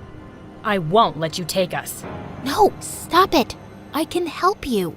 I pulled out a small boat and sneaked the 2 prisoners in while my uncles were busy sneaking in more loot. As I rowed them to shore, I begged the boy not to report my ship. I don't want my family to go to prison. They should be in prison. They're pirates. They just have bad habits. Promise me you won't tell, or I'm taking us back. I'm the son of the governor. If I go missing, your family is toast. You better take me back. What I didn't realize was that my uncles were getting ready to leave as fast as ghosts. Just as I turned back from shore, I rode my arms off, but the ship was going too fast. They couldn't even hear my screams. I jumped off the boat and tried to swim, but the fog consumed the ship. When I opened my eyes, I was in a beautiful room. I was lying on silk sheets with candies and biscuits all around me. Was this heaven? You're alive. Remember me? I'm Will. The moment I heard his voice, I freaked. I'm stranded on land. Land! Calm down. I raced out of his gigantic house, and when I saw nothing but people and streets, I wanted to throw up. Don't draw attention to yourself. I see soldiers. I could ask them for help. Suddenly, Will pushed me back into the house and locked the doors behind him. You can't talk to soldiers. If they catch you, they'll throw you in jail. What? Why? That's when he told me how bad my uncles had messed up. They'd stolen 3 chests of gold from a government ship. Everyone knew which ship did the robbery. They were sending a fleet after my family right now. No shelter, no food, and no family. Was my life ruined? I was panicking like a fish out of water, but Will asked me to stay in his house. You can be my servant. Father will give you a room for that. You saved me and my sister. It's the least I can do. Will I get free food? Yes. Thank you. You can even come to school with us. What school? Once he got over his shock, Will told me about his weird life on land. There was a building where all the kids went every day, and they listened to people talking for hours. It sounded boring, but when Will took me with him for my first day, it turned out to be awful. I was fierce and loud as a sailor, while everyone else was so proper and polite. The first time I made a fart joke, everyone screamed. Will was the only one laughing. And the worst part, everyone could read except me. I only knew how to read maps, not these crazy long books. What an idiot. My 6-year-old sister can read. Right. Did she just step off a boat? She's from a poor village in the south, and she's my servant, so don't be rude to her unless you want to fight me. Everyone stopped laughing right away. Wow, Will had some power. I was happy he was with me, even though it was annoying to listen to his orders and carry his things around. He even taught me how to read at home. I was protected in his shadow from everyone, except his childhood friend, Diane. She was really suspicious of me. Where did you come from? Where are your parents? What is that accent? She was a sly one. She noticed I didn't know how to use common objects, and I couldn't name any of the villages down south. One day, the teachers told us we were all going on a fishing trip. We were going to be on water, and I was so excited. But when we got on the boat, I saw the captain was not in his senses. He wasn't steering right, and the current couldn't catch us and pull us into the sea. When I told the teachers, they just ignored me, and soon we were bouncing on really rocky waves. All the students were throwing up. This was a disaster. That's when we heard a splash and people started screaming. Diane fell off the boat. Without missing a beat, I tied a rope around me and jumped. Diane was thrashing like crazy, and I had to slap her to calm her down. Then I swam with her back to the ship's ladder and pulled her out. I can't believe it. You saved my life. We're going back to shore. I'm steering the boat now. Get out of my way! It was easy to fix our path while the stupid captain snored on the floor. When we finally reached shore, everyone cheered loudly. In an instant, I was famous. Everyone was in awe of me and they wanted to be my friend. One boy even asked me to have dinner with him and teach him how to sail. My servant is busy with me. Sorry. Why'd you do that? What if he finds your secret? I'm just protecting you. Are you jealous of all the attention I'm getting? Certainly not. Diane was the one who changed the most. She apologized for being so cold to me and grabbed me in the tightest hug. From now on, we're best friends. Come on, I'll teach you how to dress. Well, I was here now. I'd made friends in this crazy, unfamiliar place, and I was building a life of my own. Until one day, when soldiers came to see Will's father. The robbers who stole our gold have returned. Their ship is on the dock. No way! Will and I ran up to the coast, and it was my ship. Soldiers were taking my family out in chains. Please, we left our daughter here. We need to find her. You can take all the gold back. That's not how we do things. Pirates go to prison. No! I wanted to jump into my mother's arms, but Will pulled me away. I can't just leave them. There's nothing you can do by getting caught. We'll figure something out. Let's go home. When I went home, soldiers were already waiting for me, and Diane was with them. That's her. That's the girl from the pirate ship. Diane, what are you doing? Keeping us safe. She's a criminal. That's a lie. Everyone knows the robbers came back for a lost girl your age. You don't know where you're from, and you're terrible at everything except boats, because you're a pirate. I saved your life, you witch! I attacked Diane, but the soldiers pulled me off her and dragged me to prison. They threw me in a cell, and she couldn't care less. Why are you doing this? My parents planned my engagement to Will when I was a baby. I'm not letting some dirty pirate steal him from me. I would never marry someone like you. Will, I just... Before I break my rule and hit a woman, get out. I spat in her face before she left. She could hit me in my cell. I was going crazy with anxiety. What was going to happen to us? The only visitor I saw all day was Will, who came to see me at lunch. He tried to get his father to release us, but he kept failing. And then one day, everything took a turn for the worst. I woke up one night because my whole cell was shaking. It was an earthquake. People were running outside, and I was just locked in here. Thankfully, it died out soon, but the real disaster came the next morning. There were no birds in the sky, not one. Everything was silent. Even the ocean was quiet, and it was slowly shrinking. This was bad. Guards! A giant wave is gonna hit the town. You have to ring the alarms. Obviously, they laughed at me. No one here had heard of waves taller than buildings hitting shore, but I'd heard stories on the ship. That afternoon, Will showed up to my cell with his father. He'd finally convinced the governor to release me. Sir, the earthquake last night, it's gonna flood the town. You have to tell the people to run. What is she talking about? Look at the sea. It's shrinking, as if all the water is getting sucked in. That water will return in huge waves. No one here will survive. How do you know this? Because I'm a pirate. I know the sea. And ask the other fishermen, they'll tell you. When the governor saw the fishermen already packing their things and running away, he finally called the alarm. Release all the prisoners and animals. All citizens, run inland, now. My family was finally freed, and the soldiers gave everyone horses to make our escape. I'd never ridden a horse before, but Will took my hand and pulled me up behind him. The horses galloped inland, just as the ocean broke through the shore, destroying buildings like an angry god. Mother Nature was terrifying. I saw Diane on a horse with her father, and when she saw me with my arms around Will, she screamed and fell off. Oh my God! I yanked on Will till he stopped the horse and ran to get her back. Why do you keep saving me? I hate you! Just shut up and run! I literally threw her on our horse, and we didn't stop riding until we reached the next town. The town's governor agreed to help us and gave all the refugees food and shelter. I hugged my parents tight, sobbing loudly. I missed them so much. How did you survive here? Who took care of you? I introduced them to Will, and they literally fell to his feet with thanks. Suddenly, Will's father marched up to us, and Will said, No, you can't put her parents back in jail. Actually, I'm here to thank Astrid. We lost our town today, but we could have lost all our people, even my son. According to Will's stories, this is the third time you've saved his life. Trouble does follow him around. You're an impressive young woman. I believe you should train to join the Navy.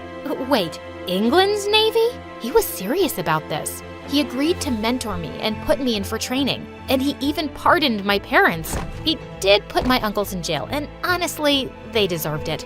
I found Will alone later and hugged him tight. Thank you for everything. I'm gonna be in the Navy. Can you believe it? I can. You'll be brilliant. I wonder though, will you be too busy to be my girlfriend? What? You're the most incredible girl on land and sea. I'm never letting you go. I threw my arms around him and kissed him. I'm yours.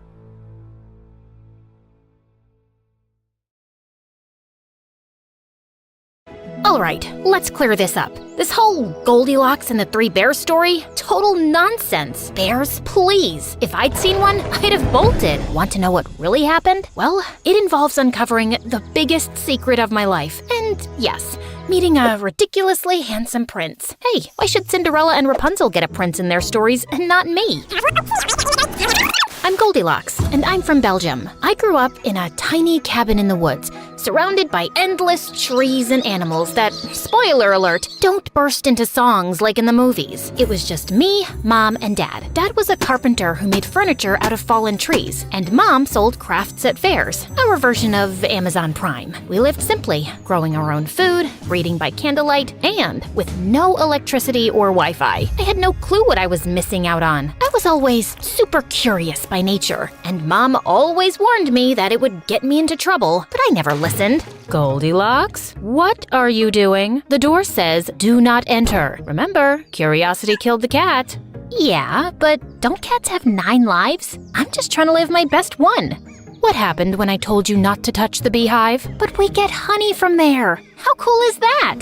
Not when your face swelled up like a balloon. Some things are better left alone. You should play it safe, like your dad and me. We work hard and life isn't always easy, but at least it's real. And by being real, you'll always fit in. But everything changed when I started high school in a small town outside the forest. After being homeschooled, I knew things would be different. I had an epic meltdown before I left. Please, just button up your shirt. You don't want to be late on your first day. But it's too tight. Then wear the blouse. It itches.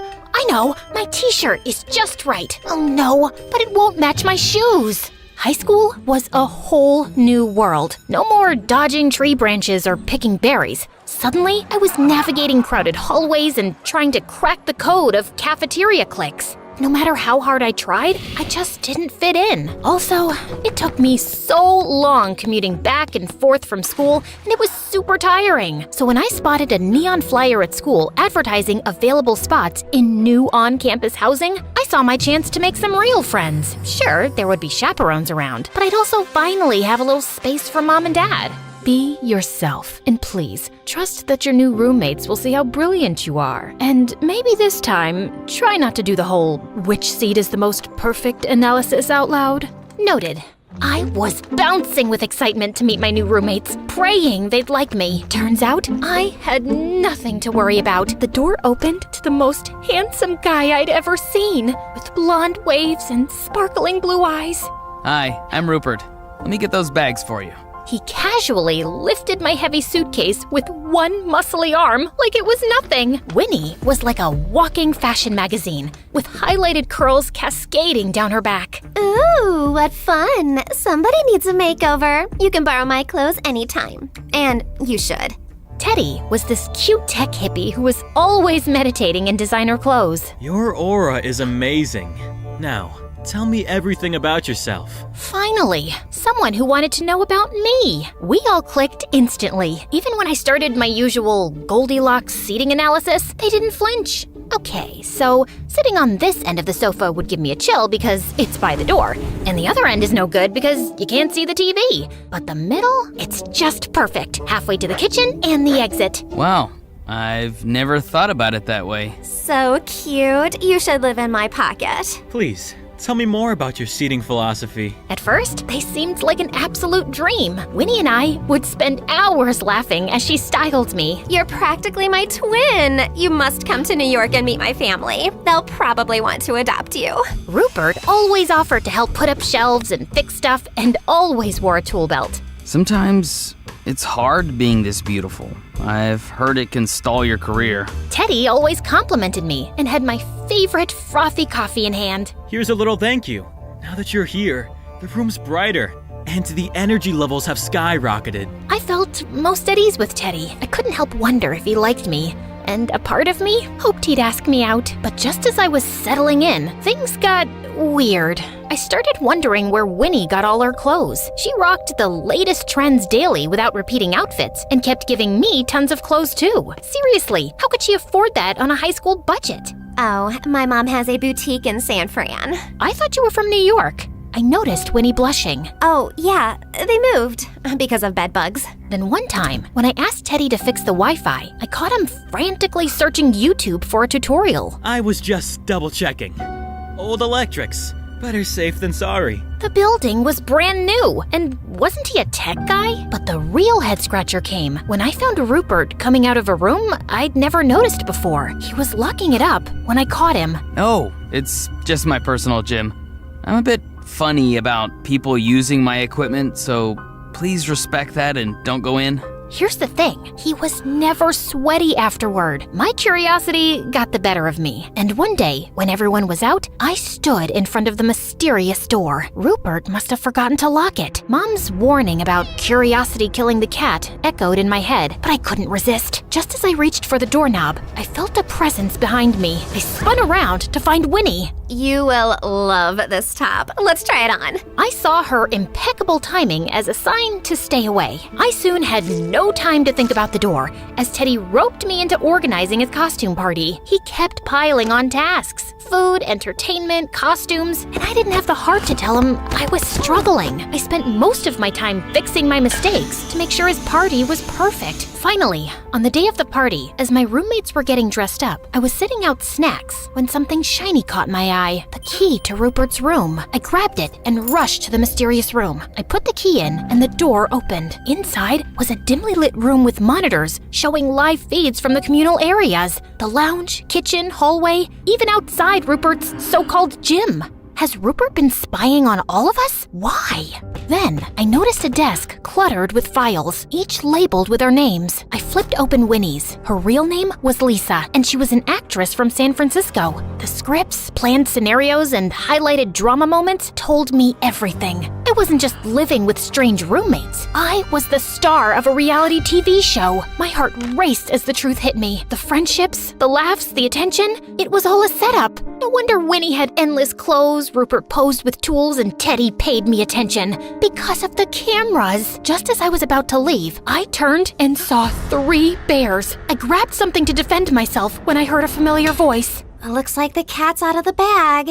I'm sorry for giving you all those tasks to organize my party, but I wanted to distract you from finding out about the reality show. I bolted, not wanting to be around them. No, wait! Goldilocks, let me explain more! I ran out the door, and to my surprise, they followed me. I stopped and turned to them angrily. Go away! You used me! Winnie stepped forward and put her paw softly on my arm. Listen, if you sign this contract agreeing to be in the show, you'll make tons of money. Just think about it. You could give your parents everything they've ever wanted. You've told us how much they struggle. They'd never have to work another day in their lives. Please, Goldie, don't take this away from us. From me. Modeling is my dream. But it was Teddy's silence that struck me the hardest. He couldn't even look me in the eye. My dad's hands have calluses from years of carpentry, and Mom puts in long hours for almost nothing. But if signing only changes things for me and leaves their quiet life in the woods untouched, then I think I can go through with it. I promise nothing else will change. I know I was supposed to act like your friend, but I really do feel like we are besties. Really? Really. Also, you'll be the most popular girl at school because everyone loves a celebrity. It's what you've always wanted, to fit in somewhere. I mean, I guess so then. Wait! No, Teddy, don't. Once this thing airs, everything will change for you. The paparazzi will be camping outside your parents' house, hoping to catch you on a visit. Oh no, the trees, the woodland, it'll all get disturbed. Come on, who really cares about nature? Goldie and her parents would have better lives. They could even add a pool in the backyard. Aren't you curious about how much their lives could change? Just sign the contract. I thought about telling Mom and Dad they could finally live in luxury, but would they really want that? Would I? No, because the woods don't deserve it, and I won't be the girl who traded everything real for fake friends and a pool I never wanted. I'd rather be alone and live in the forest. I ran off. Behind me, I heard the roars and cries as Winnie and Rupert realized their TV reality dreams were over. I had reached the forest when I heard someone behind me. It was Teddy, now out of the bear costume, who'd followed me all the way here. Just hear me out, then I'll go. I'm sorry, Goldie. Hurting you was never my intention. The producers of the show wanted to bring something different to the cast. Not an actress or model, but a person living a simple life. It was decided it would be kept a secret from you, because you might not have agreed to be on the show otherwise. I know it's wrong, and you shouldn't have been made a part of this without your consent. I only agreed to do the show because my dad thought I needed to experience life without butlers and chefs, but I never expected to meet someone like you. Your background makes you so special. I got so nervous around you, I couldn't think. Like when you asked me to fix the Wi-Fi. Turns out, Teddy's dad is the freaking king of Norway. Anyway, a family out on a picnic had caught me on camera talking earlier to Winnie, Rupert, and Teddy in their Teddy costumes. The footage soon went viral, and the internet was buzzing about the girl who befriended 3 bears who had escaped from the forest. Prince Theodore, yes, Teddy, reached out after it all came out, and before I knew it, we were dating. Our families soon met, bonding over my mom's homegrown meals, hikes, and a few glitzy parties. But the best part? The king renewed his love for nature and promised to protect my parents' land. So, when you hear the tale of me and 3 bears, just remember, sometimes a little curiosity leads to discovering that high school friends can be as ferocious as grizzly bears.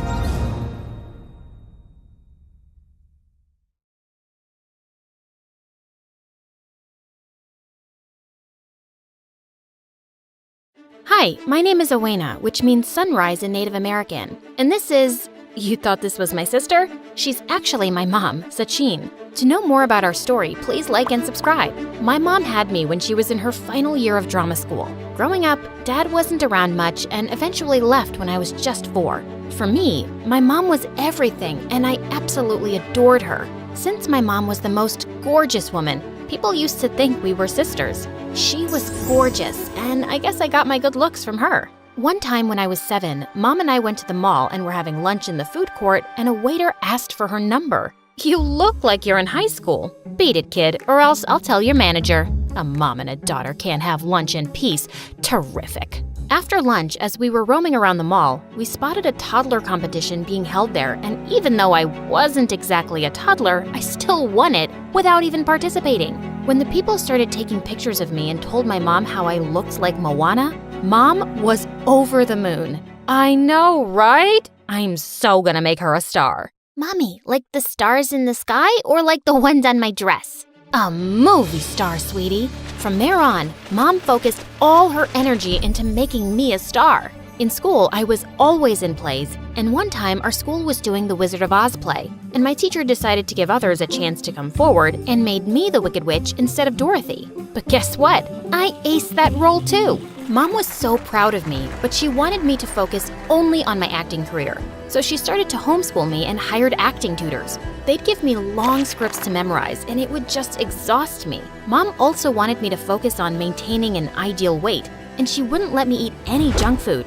And worse, no ramen noodles, which was my favorite. It's for the best, my love. Remember, a moment on the lips, forever on the hips. Oh, that wasn't all. Mom also had the knack of embarrassment and stressing me out. No, it's not ghiaccio. It's pronounced ghiacciu. What am I paying you for? Mom, please. He is Italian, you know. I think you should let the professional do his job. But he's not doing it right. The audition is tomorrow, and we have so little time left to perfect your Italian accent. Well, the teachers stormed out, and I was left to practice with Mom. The next day, I was pretty nervous because I had a lot of trouble remembering my Italian lines. Right when I decided to have another look at the script, I realized it was gone. Just then, I spotted a girl looking really sneaky. It was Chloe. She used to be my friend when I started out my career, but the more roles I got, the more she hated me, and she didn't even try to hide it. We were always up against each other for every advertisement.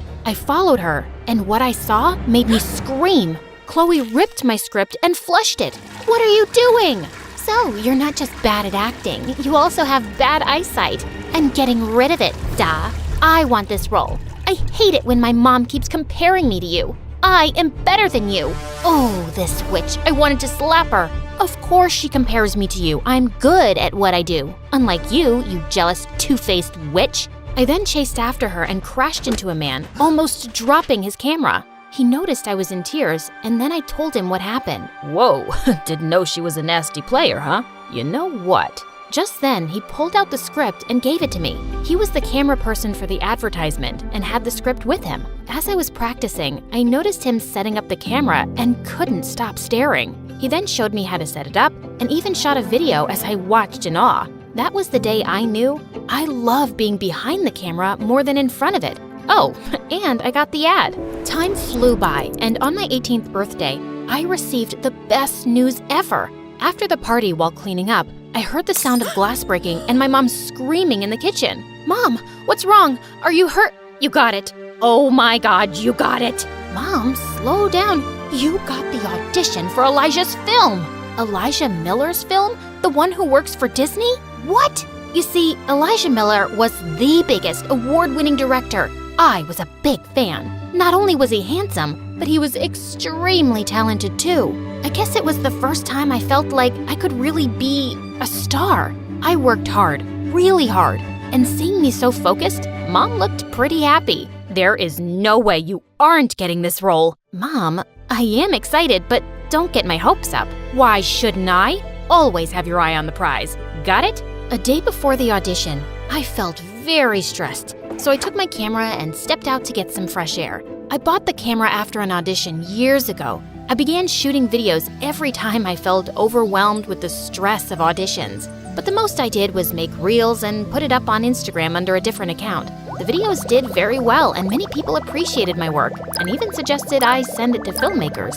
But I had to focus on becoming an actor. Mom's dream and all. The day of my audition had finally arrived. I was shaking with excitement and nerves. Mom was there, as always, to support me on this big day.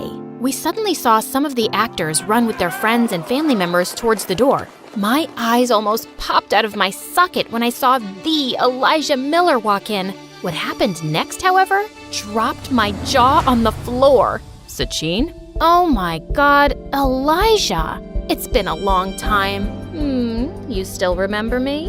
My mother knew Elijah Miller? What the heck? They kept talking and laughing like they've known each other for years. And they did. Turns out, Elijah studied at the same school as Mom and knew each other. She then introduced me to him and I tried my best not to throw up, scream, and cry all at the same time. The fangirl in me was doing her very best to stay calm. Owena, it's nice to finally meet you. The last time I saw you was when you were a baby.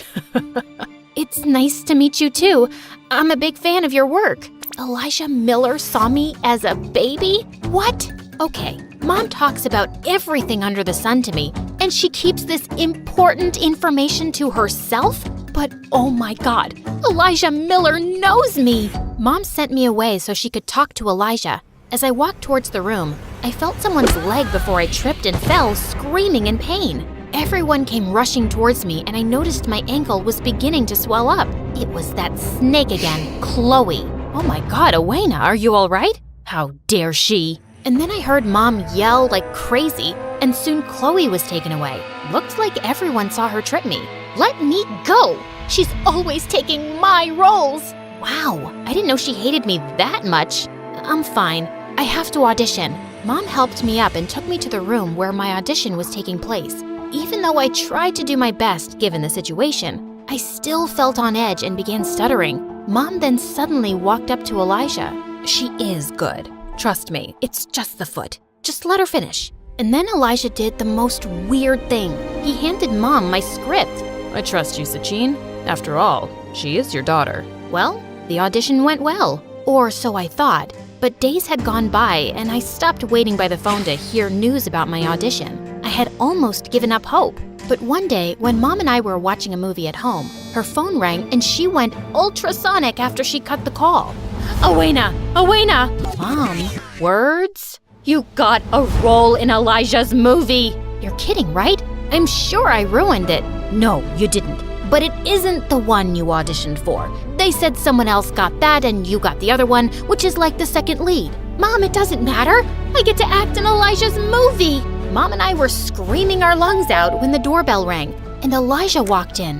What is he doing here? Sorry for showing up unannounced. I just wanted to personally give the good news. We just got the call about Owena being cast in the movie. Oh, yes, congratulations, Owena. But that's not what I'm here for. Sachin, I have decided to cast you for the lead role. I know you didn't audition, but… What the what? Exactly. Elijah, I didn't audition. But I want you for the role. Only you. Oh my, really? Owena, isn't that great? I felt so hurt and betrayed, and when Elijah left, I spat. You're kidding, right? You can't take this role. Why not? I can't believe this. I walked away from Mom and ignored her for days. My anger towards this whole situation was just increasing. One day when I stepped out to clear my mind with my camera, I passed by some cute kittens near a restaurant window. I immediately started recording a video of them, and as I was zooming out, I saw Elijah in the frame. He was sitting in the restaurant with my mother. Here I was, struggling with my sprained ankle, feeling guilty, betrayed, and used because of her, and she's having lunch dates with him. I cannot believe her. The minute she reached home after her date with Elijah, I exploded. How could you? This is why you came along with me to the audition. You wanted it all along. You put this big dream over my head for years just to snatch it away? Honey, what are you talking about? There's some misunderstanding. Owena, you know I would never do that. It's always been my dream to see you become a big star. Why would I? Yeah, right. Your dream to see yourself become the star, not me. You are a selfish person. You used me to get this audition, and now you're flirting with Elijah to get this role. The role you prepared me for all these years. You know something? I didn't even want to be an actor. I wanted to do it for you, to make you proud. But, Owena, honey, I thought you liked it. Why didn't you ever tell me you weren't into this? Oh, forget about it. I wish I left with Dad. Maybe then I wouldn't have been used like this. The second the words left my mouth and I saw my mom's face, my heart broke. But the feeling of betrayal overpowered me. Days passed by, and every time I saw Mom around the house, I would walk the opposite way. She tried to talk to me and would get me food, but I ignored all of it, and even let my anger get the best of me once when I flung a plate of food against the door. One day, I decided to stay out the entire day. I didn't want to see her face and say awful things to her again. Great. I'm still thinking about how she'll feel. As I was busy recording some videos, I saw a car with tinted windows slow down next to me. Like my life wasn't bad enough, and now I have some creep who might kidnap me. Right as I was about to try and run, the window rolled down and I saw Elijah smiling at me. He offered to drop me home, and I accepted only because of my sprained ankle. So, still angry at Mom? How did he know? That day, I wasn't exactly out of the house yet when you... Anyway, I wanted to tell you that it's not Sachin's fault, you know. This was her role from the beginning. Her role? And then Elijah told me the most shocking thing.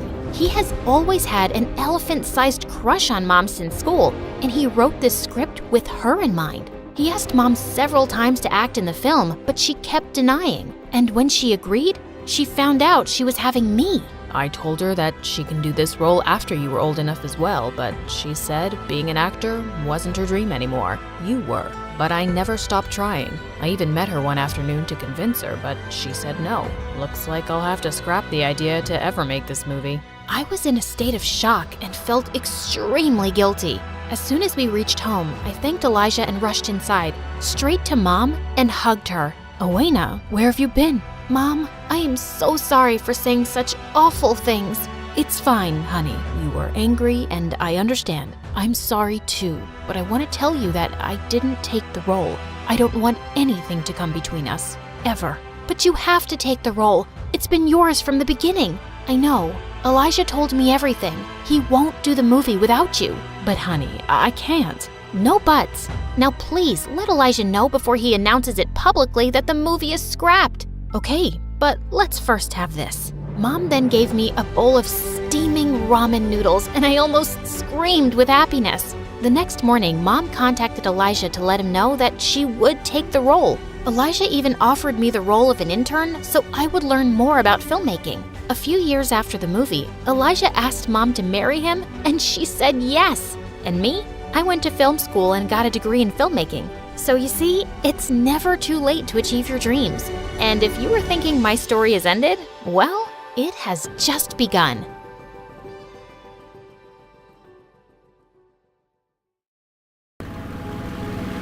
Hi everyone, I'm Daria and I live in LA. Please like and subscribe. I was born to loving parents who adored me. And 2 years later, my sister Caroline arrived, and even though we were sisters, we looked nothing alike. For starters, I had long, beautiful hair, which my mom loved and would spend hours combing. As for Caroline, she was blessed with curly hair that usually looks like a bird's nest, but she didn't have a worry in the world. Growing up, I always noticed how my parents were two opposites of a magnet. Mom was strict and careful with money, Dad was a free spirit and always lived in the moment, and I loved him for that. One time, all 4 of us visited the museum, and it was there I saw the most amazing thing ever. Lockheed Vega, Amelia Earhart's plane. I had read about her in my history class and was totally fascinated by her. Dad, Dad, I want a picture inside the plane. Inside? It's not allowed. Pretty please. Fine. But promise to share your kiddie meal, cause your mom won't let me have another one. Deal. Well, while Mom and Caroline were busy listening to the tour guide, Dad and I sneaked and took pictures in the legendary aircraft, and it was amazing! Dad, I want to be like her and fly airplanes. Oh, you want to be a pilot, honey? That's so nice. Since then, Dad would show me movies on pilots, flying, and everything related to it. I so wanted to be like Amelia. Things were fine until one day my parents noticed something was wrong with my eye. They immediately took me to the doctor, and I was diagnosed with a condition called lazy eye. That meant I had poor vision in just one eye, and it would wander to the side, and the best way to fix it was surgery. This made my life very hard at school. For starters, I had to wear big glasses, and then the problem of my wandering eye was there. Are you looking at the board or the teacher's butt? No, I'm not. I was looking at the teacher's butt. I know! I so hated when people did this to me. Mom began saving every penny for my surgery, which would happen when I was 10. But luck was against us. Dad lost his job. Even though he tried to find another job, he just couldn't, and soon he just gave up. And we'd see him sitting on the couch all day playing video games. It got difficult for Mom to take care of the 3 of us with just her salary, and they would fight almost every day. But one night, their fight got very loud, and I heard a knock at my door. Daria, can I stay in your room? I am scared. Oh no, Caroline, you don't have to be scared. I'm right here, and I promise I will always be there for you. Okay? Now, why don't we have some fun?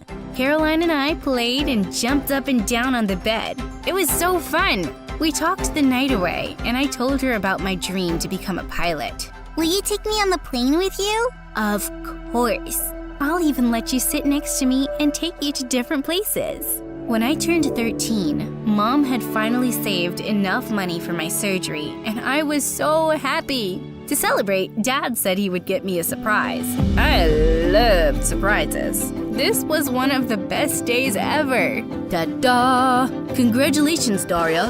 What's wrong, honey? It's your fave. That's one ugly cake. I said red velvet, not carrot cake. It is red velvet, Dumbo. Taste it. It is, but an ugly one. Boo-hoo, you didn't get a pretty cake. Can we just eat now? I gotta go for practice. Forget it, I'll eat later. That was somewhat rude of her. But as we were growing up, I realized how Caroline had begun to get distant. I talked to Dad about it, and he said it was just a phase, and how she was so much into sports. I did miss the younger, naive Caroline, but thank God I had Keisha, my neighbor and best friend. She knew all my secrets, including my big fat crush on the school's hottest guy, Jason. The guy was everything a girl could ever dream of. Plus, he was in a band too. So hot, right? Daria, you should totally tell him about your crush. So that he'll see me as one of his fangirls? No, thank you. Oh, come on. He won't see you that way. You better tell him soon or I will. Kidding. That evening when I got back home from school, I saw Mom and Dad arguing. Again. So what's this one about? Ooh, let me guess. Dad overslept. Wait, he got another parking ticket. Ooh, I know. He burned dinner. Nah, this time, Dad spent the electricity bill on food for him and his friends when he came over to watch the cricket match. Can you believe it? That's a new one. Perfect. Now the power is cut. Well, things didn't change over the next few years, and when I was 17, Mom announced she would have to move to Dubai because she had a really good job offer there. We decided that Caroline and I would stay back with Dad and finish our studies here. Dubai? Won't you miss us? Of course I will. I know you can handle things here. I trust you, sweetie. Plus, I'll be back in a while. After Mom left, everything was on my shoulder. It was unfair, and I sort of resented her for that. Good job opportunity or bad? How could she just leave? I was pretty upset, but when Dad stepped up, things got better. He spent most of his time taking care of us, which was unusual, but I loved it. After I was done with high school, I was excited and started saving money for the pilot training program, but I was still falling short. Daria, why don't you just borrow from your mom? Or maybe Caroline? Oh, Mom said she will give, but I can't ask her for the entire amount. And Caroline? She won't give it up so easily. She keeps an account of everything. She's a little weird in that way. So, why don't you take it and give it back later? She doesn't have to know. Borrow from Caroline? I didn't want to, but I was out of options. So I borrowed some cash from Caroline's safe box and pretended like nothing was wrong. I'll bring it back soon. Just a few weeks later, when I got home from my part-time job, I saw Caroline having a yelling competition with Dad. What in the world was happening? Caroline, what's going on? Well, I was missing a big chunk of money recently, and it turns out Dad stole it. No way. Why would he? He walked in with gifts for us. Expensive ones. Where would he get the money from? How can you accuse me of doing something like this? I saved this. Yeah, right. You saved money? You don't know the S of save, Dad. Caroline stormed out of there, and I saw Dad staring at me. Later, Mom found out, and it got even worse. I felt extremely guilty and wanted to tell Caroline everything, but I couldn't. The guilt was eating me, and one day I just wanted to be out of the house, away from everything. So Keisha and I went to a cafe where we ran into someone I never thought I would meet. Jason. Hey, Daria. Haven't seen your pretty face in so long. I don't know why I just said that. It's been so long. Jason, it's so nice to see you here. Why was my voice going so high? Since that day, Jason and I had been constantly texting and calling, and soon we became really good friends. I even confessed about my elephant-sized crush on him, and he said he liked me too. A couple of weeks later, I invited Jason for Caroline's birthday. After all of her friends had left, it was just the four of us and Dad, and we decided to watch a movie. But Caroline was still not talking to Dad, so he left saying he was feeling tired. I felt so bad for him. The guilt was eating me alive, and I wanted to confess to Caroline immediately. But the outfits worn by the actors distracted me. Oh, that's a lovely design. Maybe if the dress was in red and not orange, it would have looked better. What are you talking about? That dress is red. Do you need glasses now, Grandma? Oh, shush. But that is orange, right? No, it's red. Like really bright red. Maybe the contrast in color looks different from the angle you're sitting at? Yeah, maybe. But I let this go and focused on my test for the pilot training. But when it was time for the vision test, I was left in shock. I had color blindness. But I got my eyes fixed and had surgery. This happens a lot. Color blindness can often go unnoticed. But look at the bright side. It's just partial color blindness. Just partial? This cannot be happening. Does this mean I still can be a pilot? I'm afraid you can't. I'm sorry. I ran out of there and locked myself in my room as soon as I got home. This was single-handedly one of the worst days of my life. To add to this, all Mom did was call and talk to me for a little while because she had to rush to a meeting. It's like she didn't even care. I was beginning to hate my life. I was sick of staying at home and decided to go over to Keisha's place, and even bought our favorite milkshakes on my way, but I was not prepared for what I saw. Oh my god, Daria! Are you freaking kidding me? Daria, how could you do this to me? Let me explain. I wasn't talking to you. I can't even look at your face. Keisha, how could you? You weren't dating him. I liked him too since high school. And before I knew it, we kissed at Caroline's birthday. Hold up! At my sister's party? Under my roof? And you sat next to me and held my hand while watching the movie. You know what? I don't need a backstabbing friend like you. And a jerk. I'll pass. You both deserve each other. I was fuming with anger, and I'm pretty sure it looked like a steam engine. I threw the milkshake at them and stormed out of there. I cut off all contact with both Keisha and Jason and avoided them. I felt so betrayed. Why was all this happening to me? My life was the worst. Before I knew it, Mom ended up coming back to check up on me. Wow, look who decided to show up. Finally got some time off of your work to check on your family? Don't talk to me that way, Daria. Do you have any idea how much I've been through? And what about what I've been through? Huh? You didn't show up when I got to know about my colorblindness. Instead, you showed up now. Because I'm acting sad? I just hate you. I saw the look of shock on Mom's face before I was being dragged out of the house by Caroline. What is wrong with you? Why are you acting this way? I just hate how my life has turned out. I went through so much. This awful eye condition, Mom abandoning us, and now Jason and Keisha. Oh my God, shut up. She didn't abandon us, and what? Some boy problems? Grow up. Everyone has problems. Did you know I actually failed my exams when Mom left? Instead of crying and making a scene, I decided to do better. And I did. And when Dad stole the money, I lost my mind. Do you know why I was saving that money? To buy these new shoes for football so that I could perform well and get the scholarship. But I couldn't, and I lost it. Oh my God, what have I done? Caroline, I have to tell you something. It wasn't Dad who stole your money. It was me. I am so sorry. Before I could complete my sentence, Caroline slapped me across the face. You selfish person. Are you happy? Ruining my life? My relationship with Dad? You know what? I'm glad Keisha and Jason are together. You don't deserve to be happy for what you did. Caroline, please listen. Since that day, Caroline had refused to speak to me. I apologized to Dad and Mom for what I did, especially Dad. I should have said something that day, Dad.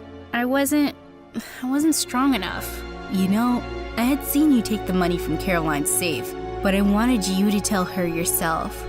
What you did was hard for me to believe, but I am glad that you came clean. In the end, that's what counts. Mom and Dad didn't forgive me right away, but eventually they did. However, my sister didn't. Every time I tried to talk to her, Caroline acted as if I didn't even exist. Dad told me to give her some time, and I did. A couple of months had passed, and I was still at home with no idea what I'd do with my future. But one day, Dad gave me the brochures of some universities. So what? You can't fly a plane. You can help build one. Aircraft engineer? Why didn't I think of... Thanks a lot, Dad. I'll apply for it. I did.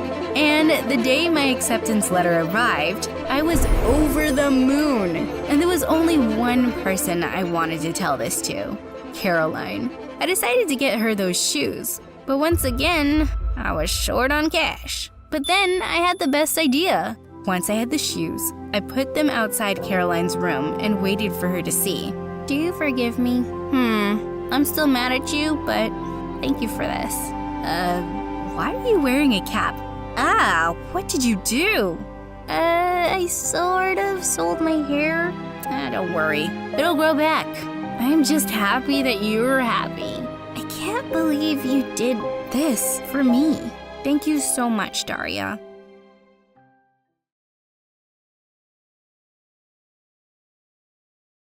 I buried my head under the pillow. I was so sick of my parents' constant fighting. It was always the same old thing.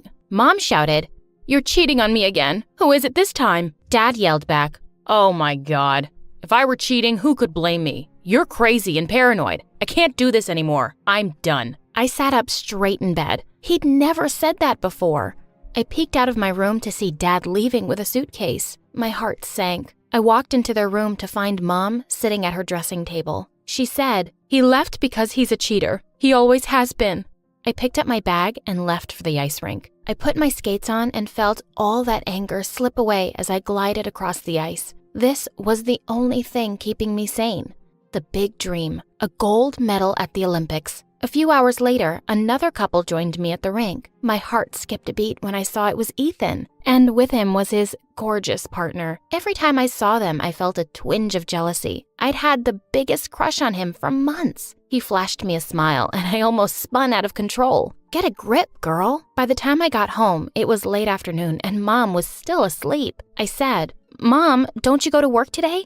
You're going to get fired again. She said, Oh, stop bothering me. I was already fired yesterday. A customer was rude to me, so I gave her a piece of my mind. Mom and her temper. She couldn't hold a job for more than a week. And now she'd finally driven Dad away too. I kept hoping he'd show up the next day, but he didn't. When he came back a week later, I was shocked. It seems like Mom's suspicions were spot on because he wasn't alone. There was a gorgeous brunette with him. He introduced her as Stephanie, and she seemed so annoyingly perfect. Mom came in just then, through the back door, and stopped dead in her tracks. She looked beyond furious. Dad said, I didn't think you'd be home. Just came for some stuff.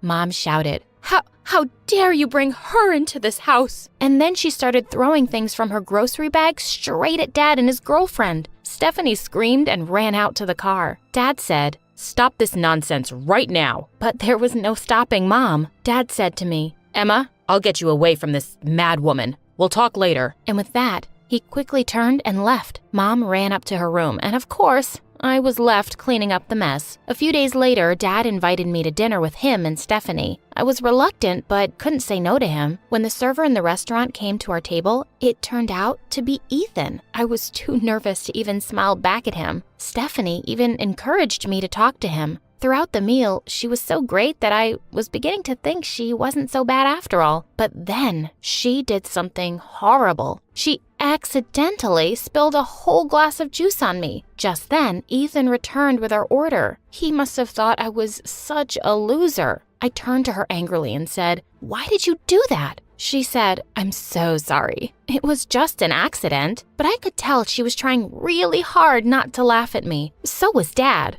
I spotted Ethan in school the next day and tried to hide, but he caught up with me. He said, Hey, you're Emma, right? Listen, I want to talk to you about something important. He asked me if I would like to be his skating partner for the Nationals. I was completely speechless. He said, My partner's backed out, and I've seen how amazing you are. Say you'll give it a shot? The first day at the rink together, his coach gave us a simple number to dance to, and boy, was it instant magic. We were completely in sync, and my heart was pounding with excitement. Ethan said, Oh my God, that was so good. Then he hugged me.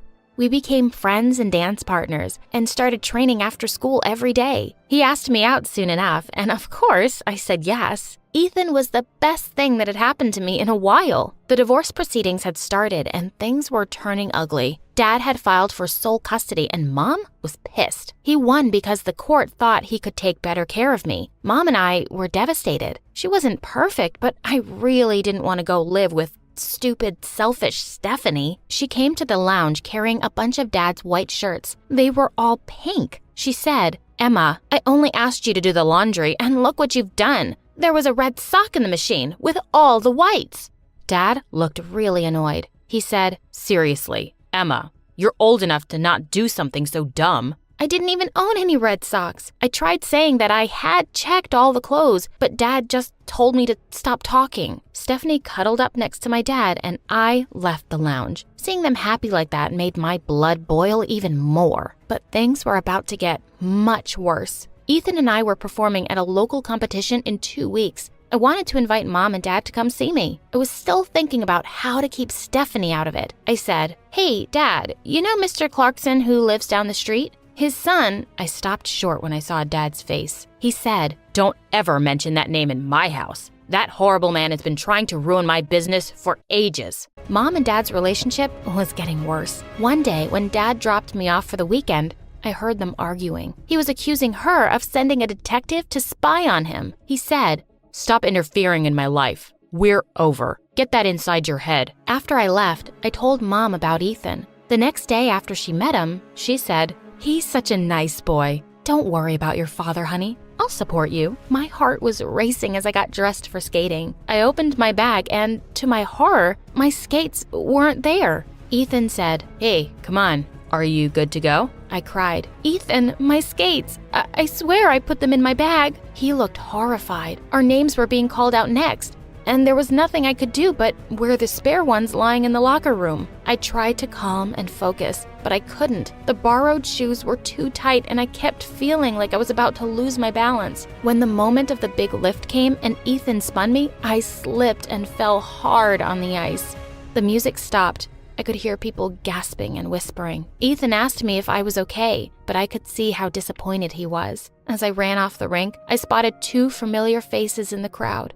Dad and Stephanie. I hadn't even invited them. And Stephanie was smiling? When I got home, Dad was waiting for me in the lounge. Before I could even speak, he said, "So, not only are you dance partners with Clarkson's son, you're also dating him?" I shouted, "That's what's important right now? I just had a terrible fall in front of everyone and lost the competition. You want to ask me how I'm doing? And I'm pretty sure your lovely Snoopy girlfriend took my skates out of my bag." Dad said, "That's enough nonsense out of you. I've had enough of a paranoid woman. You better stop seeing that boy or I won't be paying for your lessons anymore." He was so selfish. Had he asked for my blessing or Mom's before dating that horrible, evil witch? After school ended, I told Ethan what had happened. I was scared of losing him, but Ethan reassured me that he wasn't going anywhere. Then he said he had a gift for me, matching bracelets to celebrate 6 months together. We promised to wear them every day. When I got home, it was as if I was walking into the aftermath of a hurricane. The entire apartment had been trashed. Worst of all, Dad's entire collection of rare and unique items lay smashed on the floor. I quickly tried to clean up the mess, but just then, Dad and Stephanie walked in. To my horror, Dad said, "You're as crazy as your mother, Emma. I can't believe you would stoop this low. Just because I said you can't see your boyfriend?" Behind him, I could see Stephanie looking shocked. She pretended she had no idea. I just knew she was trying to poison him against me. Dad wouldn't listen to anything I tried to say and threatened to ground me for a month. I was so angry that I ran out of there and went straight to Mom's. I told her everything, and she said that she always thought there was something fishy about his girlfriend. That's why she'd hired a detective to investigate her. She said, "I was only looking out for him. I don't know why he hates me so much. It was so unfair that I didn't get to live with her." I left Dad a message that I was going to stay with Mom for a while, and he didn't even bother to reply. But a couple of weeks later, he turned up and announced he was taking me for a surprise getaway. I said, "I don't want to go with you." He said, "Don't even start. I have custody of you. I can send your psycho mom to jail if you don't come with me. Remember?" Mom shouted, "You piece of..." I put a hand on her shoulder and said, "Mom, it's okay. I should go. I'll come and see you really soon." I was really mad at Dad and didn't talk to him during the whole drive. After a couple of hours, we pulled up outside a church. Surprised, I asked him what was going on. Dad said, "It's my wedding. That's the surprise." I was horrified. "What?" Dad explained that he and Stephanie had been planning it for a while. He had kept it a secret from me because he didn't want Mom to know. He said, "You think life was easy with your mom? A happy wife makes a happy man, and Stephanie is the one for me.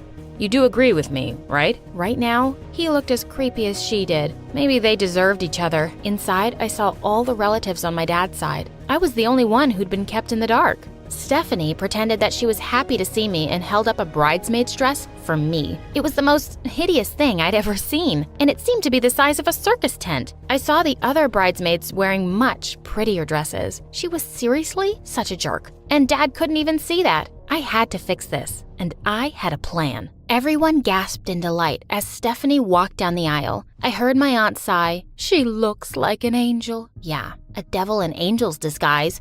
Before they could exchange vows, the priest said, "If anyone has an objection to this wedding, speak now or forever hold your truth." My truth was just about to burst out of me. I shouted, "I object. This wedding can't happen. She's evil." Dad was mad. He turned around and hurried towards me, but he tripped on Stephanie's long wedding veil and ripped it. Stephanie burst into tears as Dad dragged me out of the church. To my disappointment, I couldn't stop the wedding. Stephanie was so pissed that I had ruined her wedding. She wasn't even pretending to be nice anymore. I just tried to stay out of the house as much as possible. A couple of weeks later, I got a call from Mom. She begged me to come see her immediately without telling Dad. Ethan drove me over to her place. Mom hugged me and handed me some papers. She said, "Look what the private detective found out about Stephanie." I looked through them, shocked. They were some kind of psychic evaluation forms for a patient X who had bipolar disorder and had recently started showing violent behavior. Mom said, "She has kept this completely secret from your father. She's dangerous. I went out of town for a while because I've been scared she'll hurt me." Ethan and I were both stunned. I went home after that and was super relieved to see only Dad's car outside. Thank God that psycho had gone out. Maybe I could try to talk to him on his own. I nearly jumped out of my skin when I heard her voice. "Where have you been?" Now that I knew her secret, she looked completely unhinged to me. I said, I just went out with some friends for ice cream." She said, "Great, you won't have dinner then, I guess. I don't think I'm waiting for your dad either." And with that, she walked off. What a weirdo. And why did it look like she'd been crying? I had to put everything aside and focus on the first round of nationals the next day. As I was waiting for Mom to come pick me up and drive me to the game, I got a text from Ethan. "She's not who you think she is. Tell you everything at the rink." What more had he found out about Stephanie? I could hardly wait. As I was telling Mom about Ethan's mysterious text, a wave of shock went through me when I suddenly noticed something on Mom's wrist. I said, "Mom, where did you get that?" She said, "Ethan gave it to me. He's such a sweetheart. And he said I'm pretty." My stomach sank. There was something seriously off about the way she was talking. She sounded crazy. Then I noticed something. She was driving us out of the city. I said, "Where are we going?" Mom said, "Oh, we're just taking a little trip, just you and me." I shouted, "Mom, what are you doing?" "I have to go to the rink. What's going on with you?" She looked at me and said, "Emma, just shut up, will you? And put your phone where I can see it. I'll explain everything later." After an hour on the road, we heard police sirens. I looked ahead to see there was a police car blocking our way. Mom frantically tried to make a sharp turn to go back, but another car blocked us from behind. She was busted. To my surprise, Dad was with them. And so was Ethan. Ethan said, "I dropped my bracelet at your mom's place. I went back for it this morning and I overheard your parents arguing. I snuck away before anyone saw me." Dad said, "I'd gone over because her doctor emailed me her latest report, and I was convincing her to go to rehab again. She ran away the last time." Dad went on to explain what I had already realized. Mom was patient X. He said, "She's been getting out of control. I realized soon enough that she trashed our place, and also, she's the one who told me about you two dating, to get on my good side." I couldn't believe it. She had been manipulating me and sabotaging my relationship with Dad all along. Ethan had called my dad, who had alerted the police when I didn't show up at the rink. I felt guilty for all the things I'd thought about Stephanie, but then I remembered the missing skates and the bridesmaid's dress. My mom might have been a psycho, but my stepmom was no angel either. Mom was taken away in handcuffs, and she didn't even look guilty. She said, "I'll come for you one day." When we got home, Stephanie was putting suitcases in her car. Dad rushed over and said, "Babe, what are you doing?" Stephanie said, "Get your hands off me, you cheating scumbag. I know about you and that new secretary, and I'm leaving you." Geez, I needed to move out soon. I didn't want to turn out like either of my parents, and my mom treated me as if I was the one who divorced her. I'm not your ex, Mom. Hi, I'm Becca from Wisconsin, and this is the story of how I finally left my comfort zone and what I found on the other side. I grew up very comfortable on a lovely farm in the country. Our family had cows, chickens, and even two pretty silly pet alpacas, Salt and Pepper. When I was little, Dad let me steer our huge yellow tractor on his lap. It was thrilling. Whee! I'm on top of the world! Becca, when you're in the driver's seat, you can steer in any direction of your choosing. Always remember that. But when I steered us right into an apple tree, oops, my bad. Dad banned me from touching the tractor again. Being independent and doing something new meant disaster and punishment. I remembered that. But after so many years, I was starting to crave adventure, though it scared me to death, especially since the girls at school would always make fun of my ripped overalls and faded sneakers. Look at her face. Was she scrubbing the fireplace? Nah, she's probably playing with her farm animals. They're her only friends after all. They called me Beccarella, like Cinderella. It wasn't very original, but the name stuck. But things finally turned around one day when an exchange student arrived at our school from Germany. I had never met anyone from another country before. I loved that book. Isn't Mr. Darcy dreamy? He's so romantic. We became fast friends. Lena visited the farm and met my alpacas. We'd go shopping and stay up all night having sleepovers while reading about flirting in girly magazines. It says here that flirting is all about eye contact. Like this? Maybe dial it down a little. You look crazy. Lena was all about trying new things, unusual foods, taking risks, visiting new places. I can't wait to see New York one day. New York? I could never. I liked comfort and predictability. When Lena asked me to try a German dish I'd never heard of before, I wasn't so into the idea. It's so delicious. What are those green things? Thanks, but I'll stick to pasta. I like what I know. How do you know what you like until you try it first? While Lena made a good point, I wasn't so easily persuaded into leaving my comfort zone. Sadly, Lena's time quickly came to an end. You have to come visit me as soon as you get the chance. But imagine all the fun we would have lost out on if I had been afraid. She was right. I promised. Then she left and I was sad, and I missed her terribly. Then something magical happened. Our principal told us that we could apply for a semester abroad in Germany. I was terrified of leaving home, but with Lena there, it would be way less scary. But when I saw how much the program cost, my eyes practically popped out of my head. There was no way my family could afford that. But I made a promise, and where there's a will, there's a way. Slow down, Rufus. Stop tugging so hard on the leash, Lily. Shh, it's okay, it's okay. Your parents will be back soon. Should I sing you a lullaby? Ka-ching! Another knitted hat coming right up. My plan was working. I was making money. Germany, here I come. But on the morning I was supposed to fly to Europe, Lena called. It sounded like she'd been crying. Becca, I'm so sorry, but my mom just accepted a teaching position in Australia. We leave tomorrow. Tomorrow? But what about our plans? Our adventures? I'm so sorry. This was all so unexpected and last minute. But you made a promise. Yeah, to you. And I expect you to keep it. You can't stay on the farm your whole life. Go live, see the world. I told her I would think about it, but the idea of going to a new country alone without my friend there was way too scary. So I told the study abroad coordinator that I wanted to back out of the trip. She told me she wished she traveled more when she was younger. And then Lena's words rang in my head again. How do you know what you like unless you try it first? Reluctantly, I agreed. I boarded the plane with tears in my eyes. I was going to a country where I knew no one, to live with a German family I had never met, in a place where I didn't even speak the language. I was gonna be all alone, without my family, my farm, my alpacas, and without Lena. I arrived at noon the following day in Munich. I had been too sad to sleep on the flight, so I was totally exhausted. My host family picked me up at the airport with a cardboard sign that read, "Welcome to Germany, Becca." They were really kind, but my host brother Klaus rolled his eyes at me when I asked him why Europeans use military time. I couldn't help but notice he was cute, but his rudeness mostly distracted me from that observation. Everything felt unfamiliar and confusing.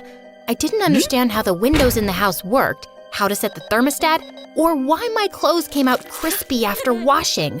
I began to feel very homesick. I missed my parents, my siblings, Salt and Pepper, my cozy bedroom, even my school. But I told myself that I'd try to enjoy the experience to the best of my ability. I had worked so hard to get here, and I wasn't going to waste all that money and sacrifice.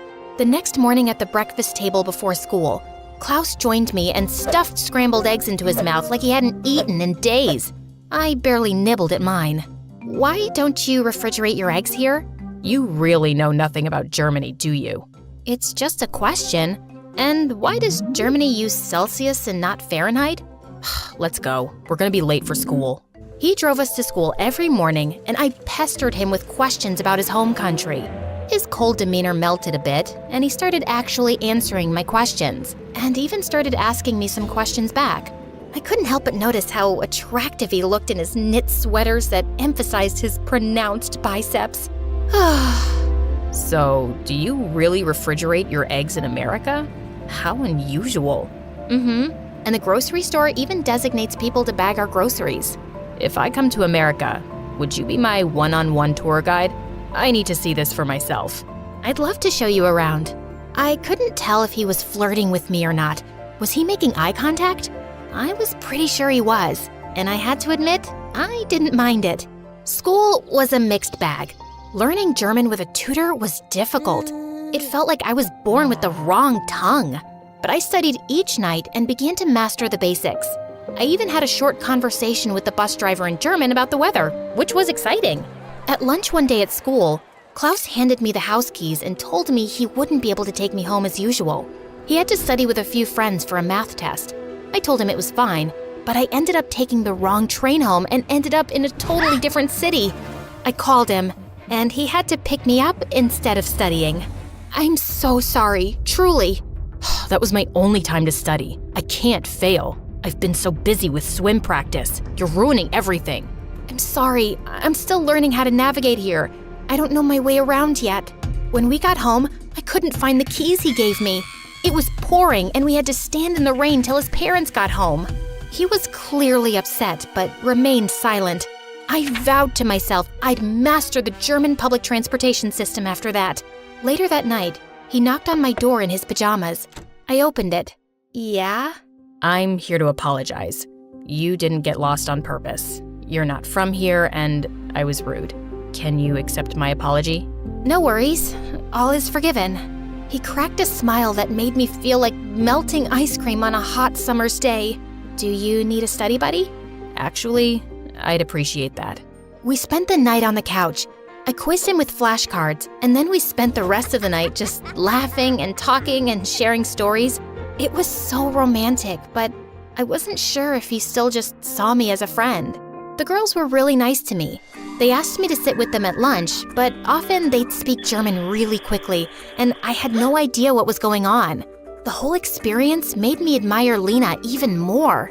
She didn't seem to be fazed when she had been in America. She had adapted quickly, yet I felt like I was majorly struggling. I felt like a baby. I called Lena. Was it scary for you to live in the States? Of course, but you're building strength and resilience. You can do this. I'm proud of you, and I know we'll reunite one day. Talking to Lena always made me feel better. She also was certain that Klaus had feelings for me. After the call, I went to the kitchen for some tea, and Klaus came running into the kitchen with a huge grin on his face. He showed me his test. He had aced it. Oh my gosh, congrats! Klaus hugged me, and I hugged him back, and my heart was beating out of my chest. I wouldn't have aced it without you. No problem. Happy to have helped. I actually have been meaning to talk to you. I would love if we could... Before Klaus could finish his sentence, his parents walked in saying that we were all going out for dinner. I was so curious what he was gonna say. Was he gonna confess his feelings for me? I tried not to dwell. Life isn't just about romance. I was making great friends and getting better at German too. I was getting to experience the world for the first time, away from the farm and comfort of everything I knew. And it wasn't as scary as I thought. Actually, it was pretty great. On the morning of my 16th birthday, Klaus knocked on my door. He stood there with an ice cream cake singing happy birthday to me in German. I was touched that he remembered my birthday and my favorite ice cream flavor, mint chocolate chip. I blew out the candles and we ate the cake in the kitchen. This is really delicious, thank you. Give my compliments to the chef. That would actually be me. You baked this? I thought this was a professional cake. I may have woken up at 5 a.m. to bake it for you. Wow, thank you. I love it. It means a lot. Since my birthday was on a Saturday, he drove me to the city where we shopped, took photos, and explored some art museums. We were having a lot of fun together. Maybe he did see me as more than a friend. Are you having a good birthday? Yeah, it's the best day ever.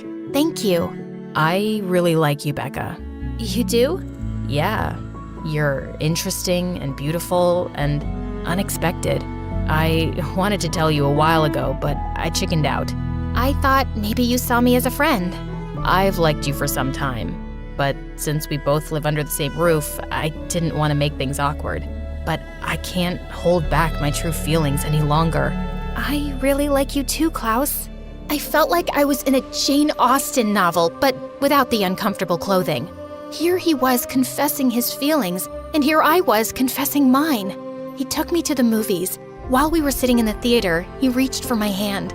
The warmth of his hand sent electric bolts throughout my whole body.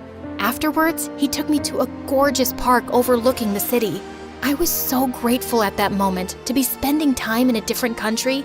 I was so proud of myself for having the courage to leave everything I knew behind.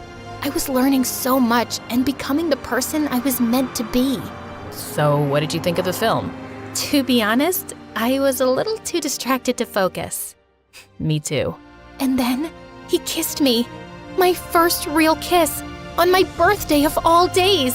His lips were so soft. I hoped I was kissing correctly, and I tried to remember what the magazines I had read with Lena advised, but I got so lost in the moment, and it was magical. He put his arm around me and we watched the sunset. It was the most romantic moment of my life and the best birthday ever. I was so happy. My study abroad semester wrapped up and I was not the same person I was before. Klaus and I promised to stay in touch. I was sad to leave him, but I knew I'd be back someday soon. I returned home to the farm and my family could see my transformation. I gave my alpacas big hugs and even brought them lederhosen. At school, Claudia approached me and called me Beccarella again. I'm sorry that you feel so bad about yourself that you need to project your insecurities onto me. I feel bad for you, but I'm no longer your punching bag. I walked away, leaving Claudia speechless. She never bothered me again. A few years later, I headed to college in New York City, the Big Apple. At the dorms, I watched the city through my window. Everything was new and different and overwhelming, and I was ready for it. I heard a knock on the door. Klaus was standing there. Hey. What are you doing here? I was in the neighborhood and wanted to stop by. What? I'm going to school here too. He kissed me. It felt like no time had passed at all. I was on cloud 9. Then he told me he had arranged a surprise for me. Another one? Then Lena came in. Was I hallucinating or something? Hiya, roomie. Oh my gosh! That's right. Lena was my new roommate. We were finally reunited. This was the best day ever. We all walked together, ready to explore this new and strange city. I remembered how surviving my study abroad experience had felt impossible at first, but I ended up thriving. Like Dad once said, when I'm in the driver's seat, I have the power to steer my life in any direction of my choosing. Except in the case of crashing into an apple tree. I don't endorse that.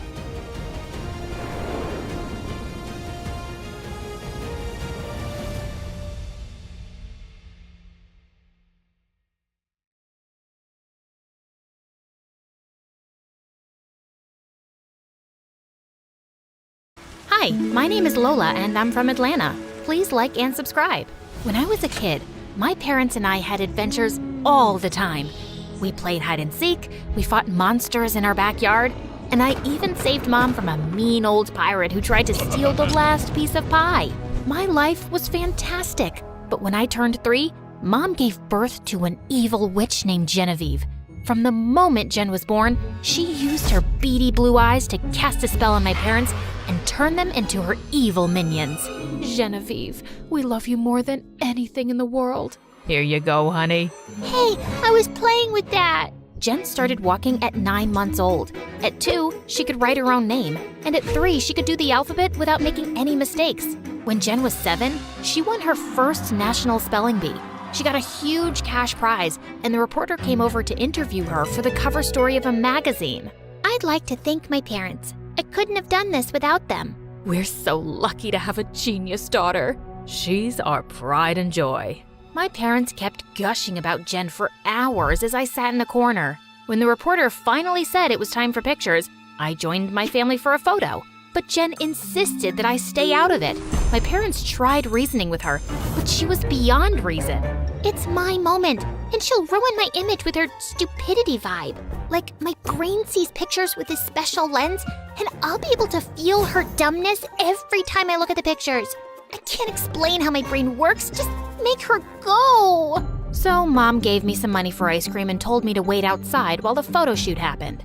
A couple of months later, I came home from school and found Jen sitting on my bed, and all my stuff was gone. Mom and Dad said I could switch.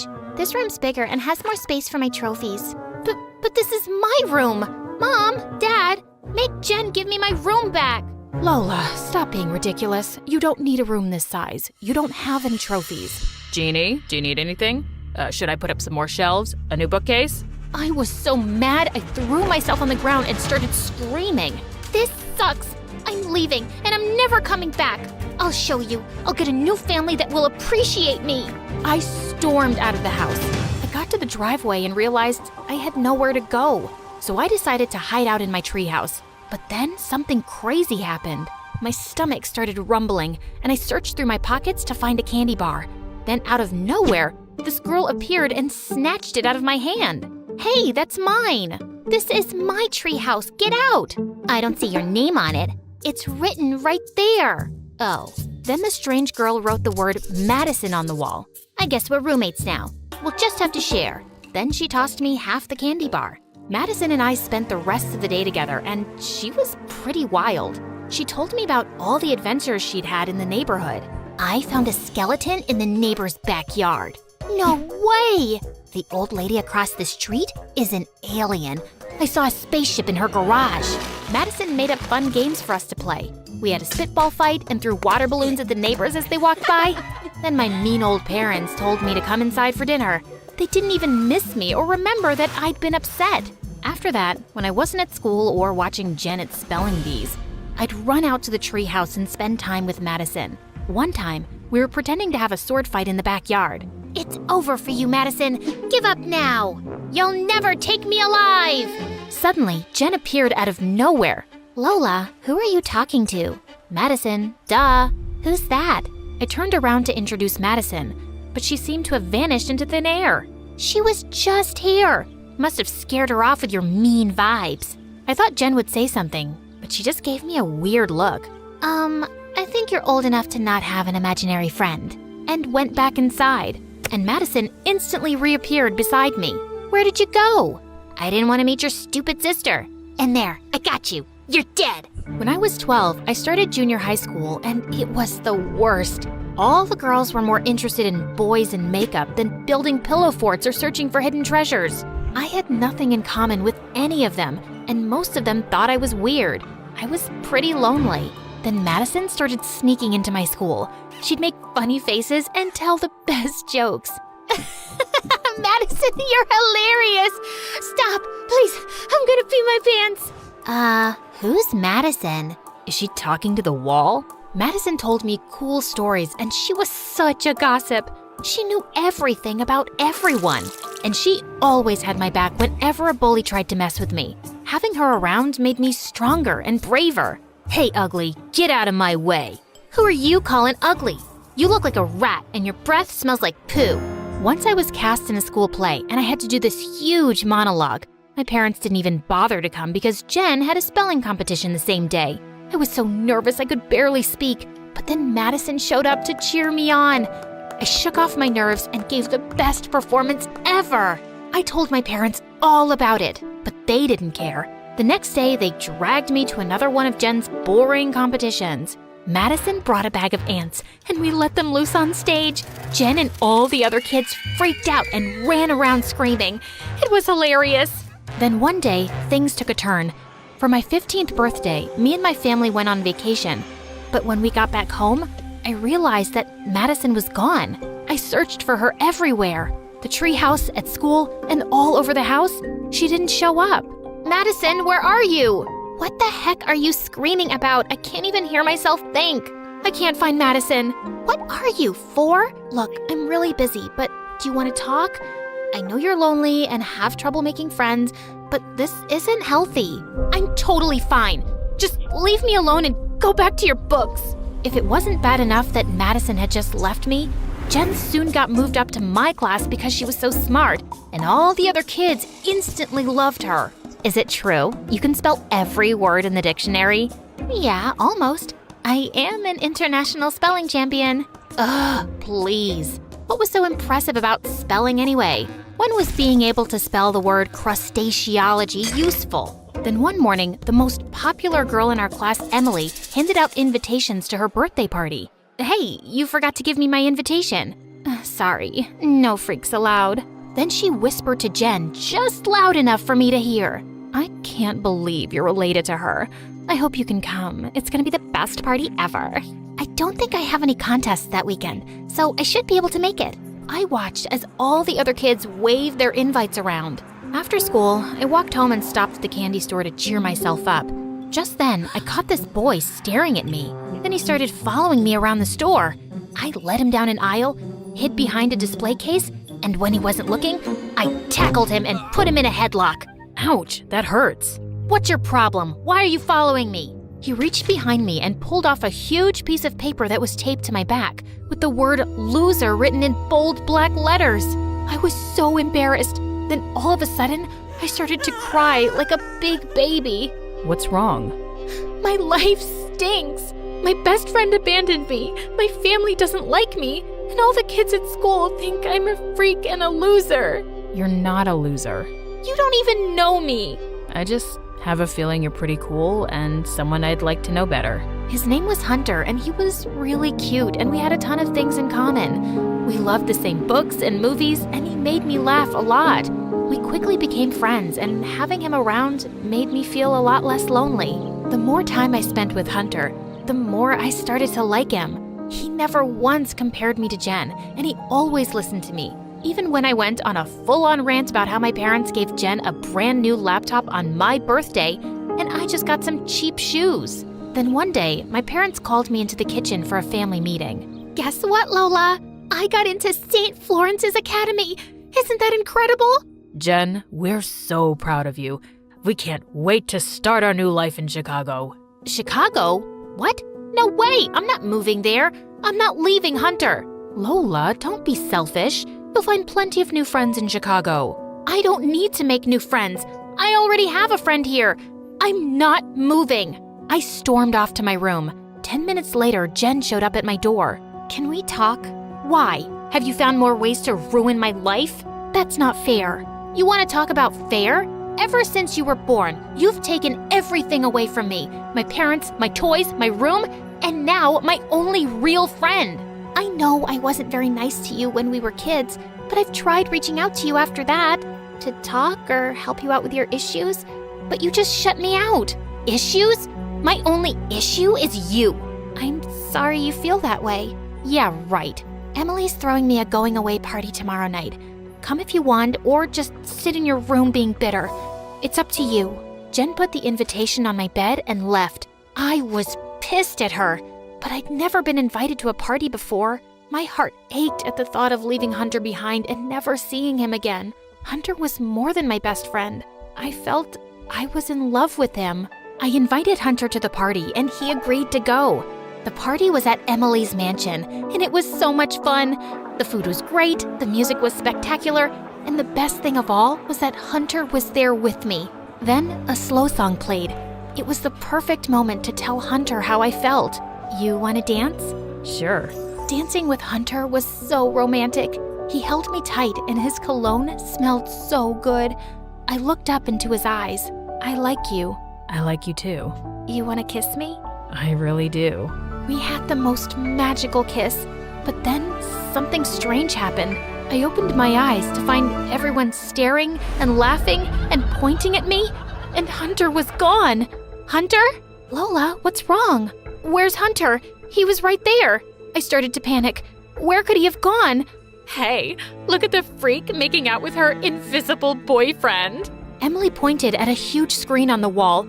A video of me dancing alone and kissing the air played on a loop. I wished I could curl up into a tiny little ball and roll away. I ran out of there in tears and went straight to my treehouse. Minutes later, I heard a knock, and Jen walked in. Lola, please talk to me. Tell me what's going on with you. I thought Hunter was a real boy I was in love with. How stupid is that? I'm a freak and a loser like everyone says. No, you're not. You just found a way to cope with your loneliness. That's nothing to be ashamed of. Now you know the truth and you can move forward. Move forward to what? No one cares about me. I do. From now on, I'll be here for whenever you need me, I swear. And we're gonna teach Emily a lesson. Jen and I went to my dad's butcher shop and grabbed a bunch of raw meat. Then we went back to Emily's house. Hey, Jen. Hey, crazy. You still looking for the invisible boy? No, we just wanted to give you a gift. A gift for me? What is it? Then Jen and I dumped the raw meat on Emily's head. She screamed like a banshee as Jen and I went away laughing. The next day, as the last of the moving trucks were being loaded, I made one last visit to the treehouse, and suddenly both Madison and Hunter appeared. How come you're both here now? Will you stay for long this time? We just came to say goodbye. We don't think you need us anymore. You have a chance to start over. Let other people get to know you. They don't know what they're missing. You're a super cool friend. Thanks, you guys. You were there when I needed you the most. Goodbye, Lola, and good luck. It was sad to watch them leave for good, but it felt like it was time. We moved to Chicago, and Jen was true to her word. We started spending more time together, and I realized Jen didn't have the perfect life after all. I'm so tired of spelling bees. I only do the competition to make extra money for mom and dad. I just want to be a normal teenager for once and live my life without so much pressure. You should tell them how you feel. I've got your back. I stood by Jen when she told her parents she wanted to stop doing spelling bees. After that, Jen and I grew even closer. I finally had a real best friend, and she just happened to be my genius little sister.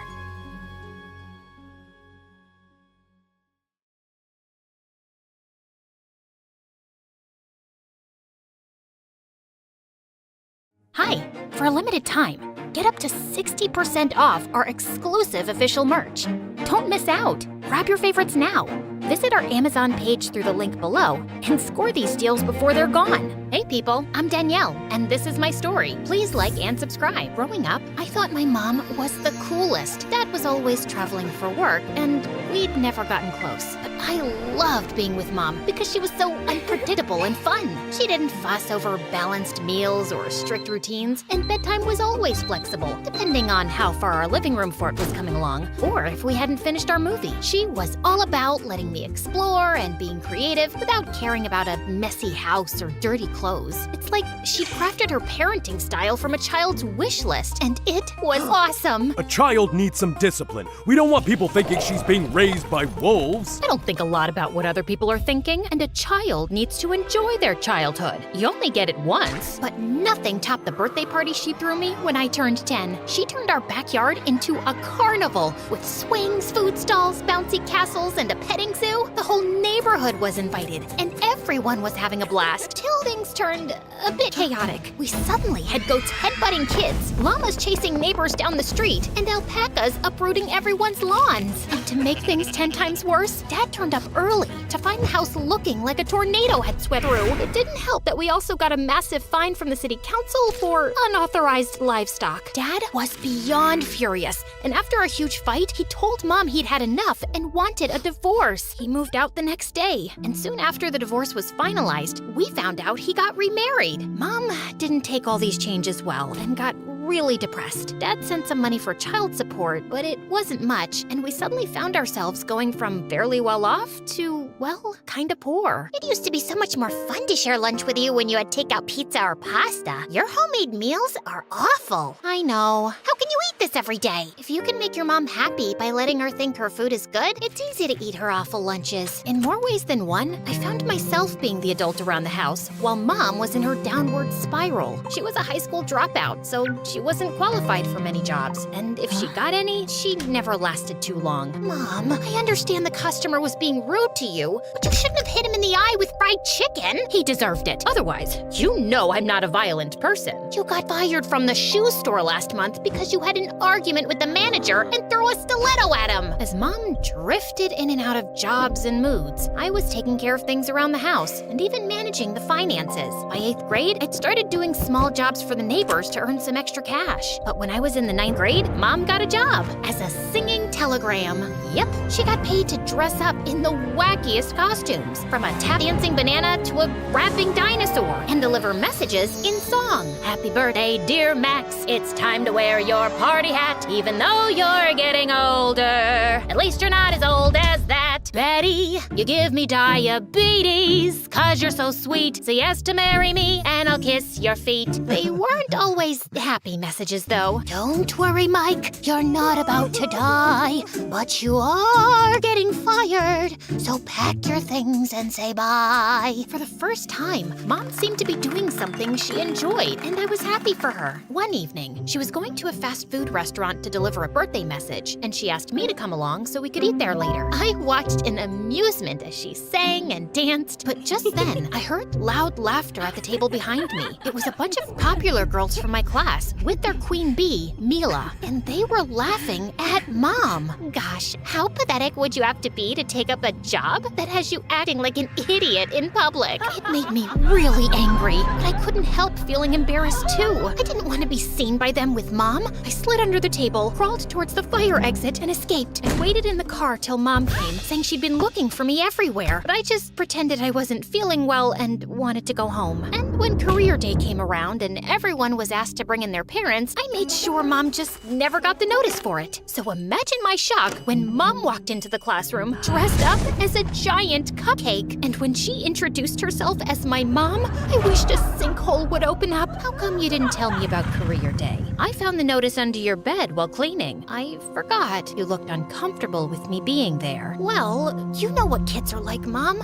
They can be mean. If you were planning to come, you could have said you'd do something else. Why? I know some moms who came are lawyers and doctors, and their jobs are really important to them. But I also like mine, and it pays the bills. That's all a job is supposed to do. I don't define my worth by it. I was almost annoyed with Mom for choosing this moment to sound so wise and mature. Why couldn't she understand that high school kids were judgmental and wouldn't let me live it down? Which, of course, they didn't. Wow, you got the lowest grade in the math test. If you keep up like this, you'll end up failing high school and become a singing telegram too. You're signing up for dance club? Danielle, if you dance anything like your mom, don't even bother. One day, I was walking into class when I tripped on a school bag and face planted to the floor. Oh, wow, girl. You're just as embarrassing as your mom. I'd had it. I was about to pounce on her when the door suddenly opened and the teacher walked in with the most gorgeous boy I'd ever laid eyes on. He introduced himself as Antonio, and everybody swooned over the mysterious exchange student. Antonio, you can sit here. She pushed her minion right out of the chair next to her, then smiled at him innocently. But to my shock, the teacher insisted Antonio sit with me. As he walked over, he ran his fingers through his blonde hair, and his bright blue eyes mesmerized me as he gave me a smile. Oh, was I kidding? He'd never be interested in me. So I just got on with the day and watched the really pretty girls fall over themselves to talk to him, which was so embarrassing. Hey, Antonio, please zip up my lab coat. Oh, silly me. It has no zip. Can I touch your hair? Just for 1 second. It's for science. To my surprise, Antonio walked past all the other girls at lunch and asked if he could sit with me. And he actually seemed interested in talking to me. Back home, I don't have any friends. Really? You look like the sort who would have loads. It's hard to trust people. It seems like most of them want to be friends for all the wrong reasons. Even here, I don't know how many of these people actually care to know the real me. You seem different, though. Oh, I blushed and got so nervous that I spilled my milkshake all over myself. Rather than laughing, he coolly handed me a napkin. When our hands touched, we both pulled away nervously. So, tell me about the real you. He talked about how much he missed his country and his family. We're really close, so it's hard to be away. How about your family? Oh, well, it's just me and my mom. We're pretty close. What does your mom do? She's a singer. Oh, really? What kind of singer? Come on, think fast. A jazz singer. Really sophisticated and cool, you know? Antonio was super amazed by that. But then I suddenly realized he would discover the truth soon enough. So I lied to Mom. I've joined a club before and after school, and the timings won't suit you, so no need to drive me over and pick me up. I'll take the bus. I had to go to a cafe to kill time, before and after school, but it was worth it. Antonio and I were getting closer. Want me to come around tonight to study? Where I'm staying, I don't get much privacy. My mom's rehearsing with her cool and sophisticated jazz band. What about the library? We hit the books in the library one afternoon where something weird happened. happened, these two men in suits sat right near us and kept glancing at Antonio. They were both reading, but one of them had his book upside down. I don't want to worry you, but those men keep looking at you. Are you sure? Maybe they're looking at you because, you're so pretty. It's still creepy, of course. We can get out of here and go to the mall. I have to buy a few things. It wasn't a few things. Antonio was spending an obscene amount of money. What? These are presents for my family. I get an allowance, Suddenly, this guy appeared out of nowhere, took Antonio's wallet, and bolted like a cheetah. But just then, the same two men from the library popped up, chased the thief down, and tackled him to the ground. Those are the men from the library. They're after us. Run, Antonio, run! It's okay. I know them. I will explain everything. Antonio took me to the exchange house where he was staying, which turned out to be a freaking mansion with staff who bowed to him. I must confess something. In my country, I'm a prince. My parents are king and queen, and those men are my bodyguards. Yeah, and I'm the Empress of Egypt, Cleopatra. Nice to meet you. It's true. I'm really not making this up. It really felt like he wasn't joking around, and my mouth dropped open in shock. I'm sorry, I lied. I just wanted to experience life without the royal spotlight for a bit. I was gonna tell you the truth eventually, but I was enjoying my time with you so much, just being a regular guy. I didn't want to ruin it because, well, I kinda like you. Wow! A prince has feelings for me! I kinda like you too. Antonio smiled brightly. It was like a fairy tale. Now that you know the truth, my parents are coming for a visit tomorrow and we're having a banquet. I'd love for you to come, you and your mom. I couldn't invite Mom, not after the lies I told about her. She went on a world tour today. She's in Japan right now. Oh, that's a shame. I really wanted to meet her. The next night, as I got ready for Antonio's party, Mom peeked into my room. Hey, honey, I have to work tonight. Are you going out?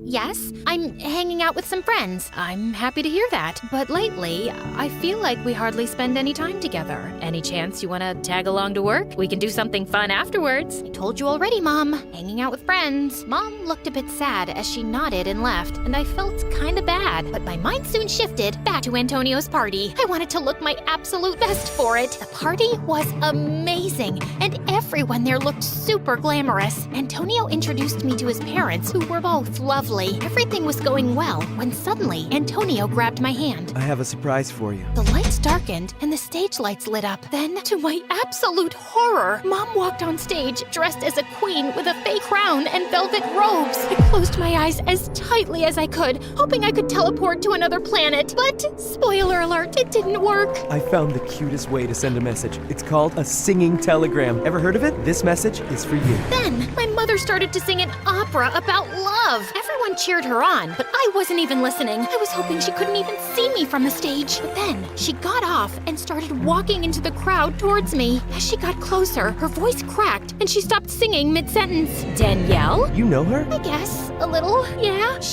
She's my mom. I thought your mom was a jazz singer in Japan on a world tour. I looked at Mom as realization of what was happening dawned on her face. I'd never seen her look so sad and disappointed. Then she just turned and ran out. I'm sorry, I have to go. I ran after her as fast as I could, but she'd already left, so I took a cab home. When I got there, she had already changed out of costume. Mom, I'm sorry. You are that embarrassed of me that you pretended I was in another country? I know, it was awful, and That was my last job as a singing telegram. It's over. Mom, You don't have to save it, Danielle. You got what you wanted. A normal mom. I'll never embarrass you again. She wasn't the only one angry at me. Antonio was ignoring me in school the next few days too. And eventually, I had to climb the rope right behind him in gym class to get him to talk to me. What are you doing? I just wanted to apologize about that little mix-up. Little mix-up? You lied to me. Hello, Mr. I'm a secret prince? Lying about that is different. And I told you the truth eventually. I liked you because I thought you were genuine, unlike the others, but I was clearly wrong. His words hit me so hard that I fell off the rope.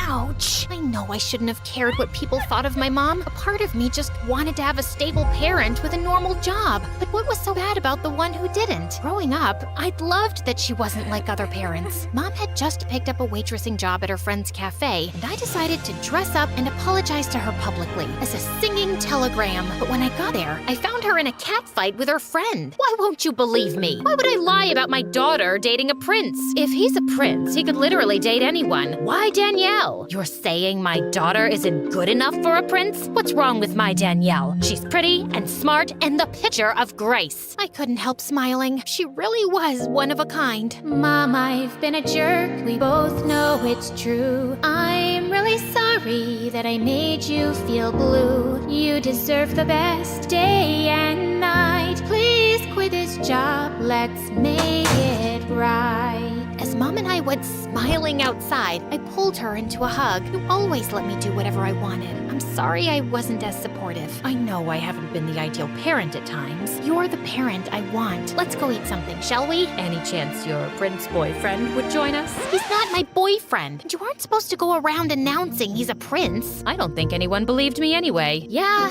that's true. And I guess we'll have to see if he'll give me another chance. Either way, tonight I'd rather just hang out with you, Mom. It's been a while.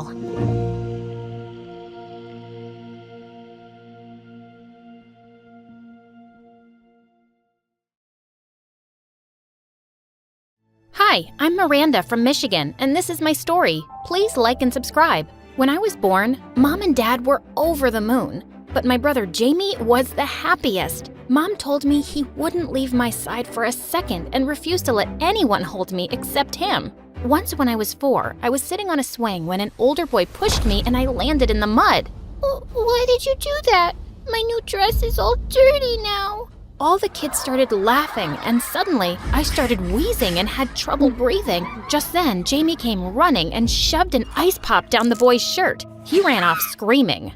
"Are you okay, Miranda? What's happened to you?" He immediately rushed me home. My parents took me to the doctor, and I was diagnosed with asthma, and it got triggered every time I got stressed. Since that day, Jamie's life mission was to protect me from anything stressful. When we were little, I loved Jamie's overprotectiveness, but as I got older, it started annoying me, especially since Jamie made it clear to every boy in school that I was off limits.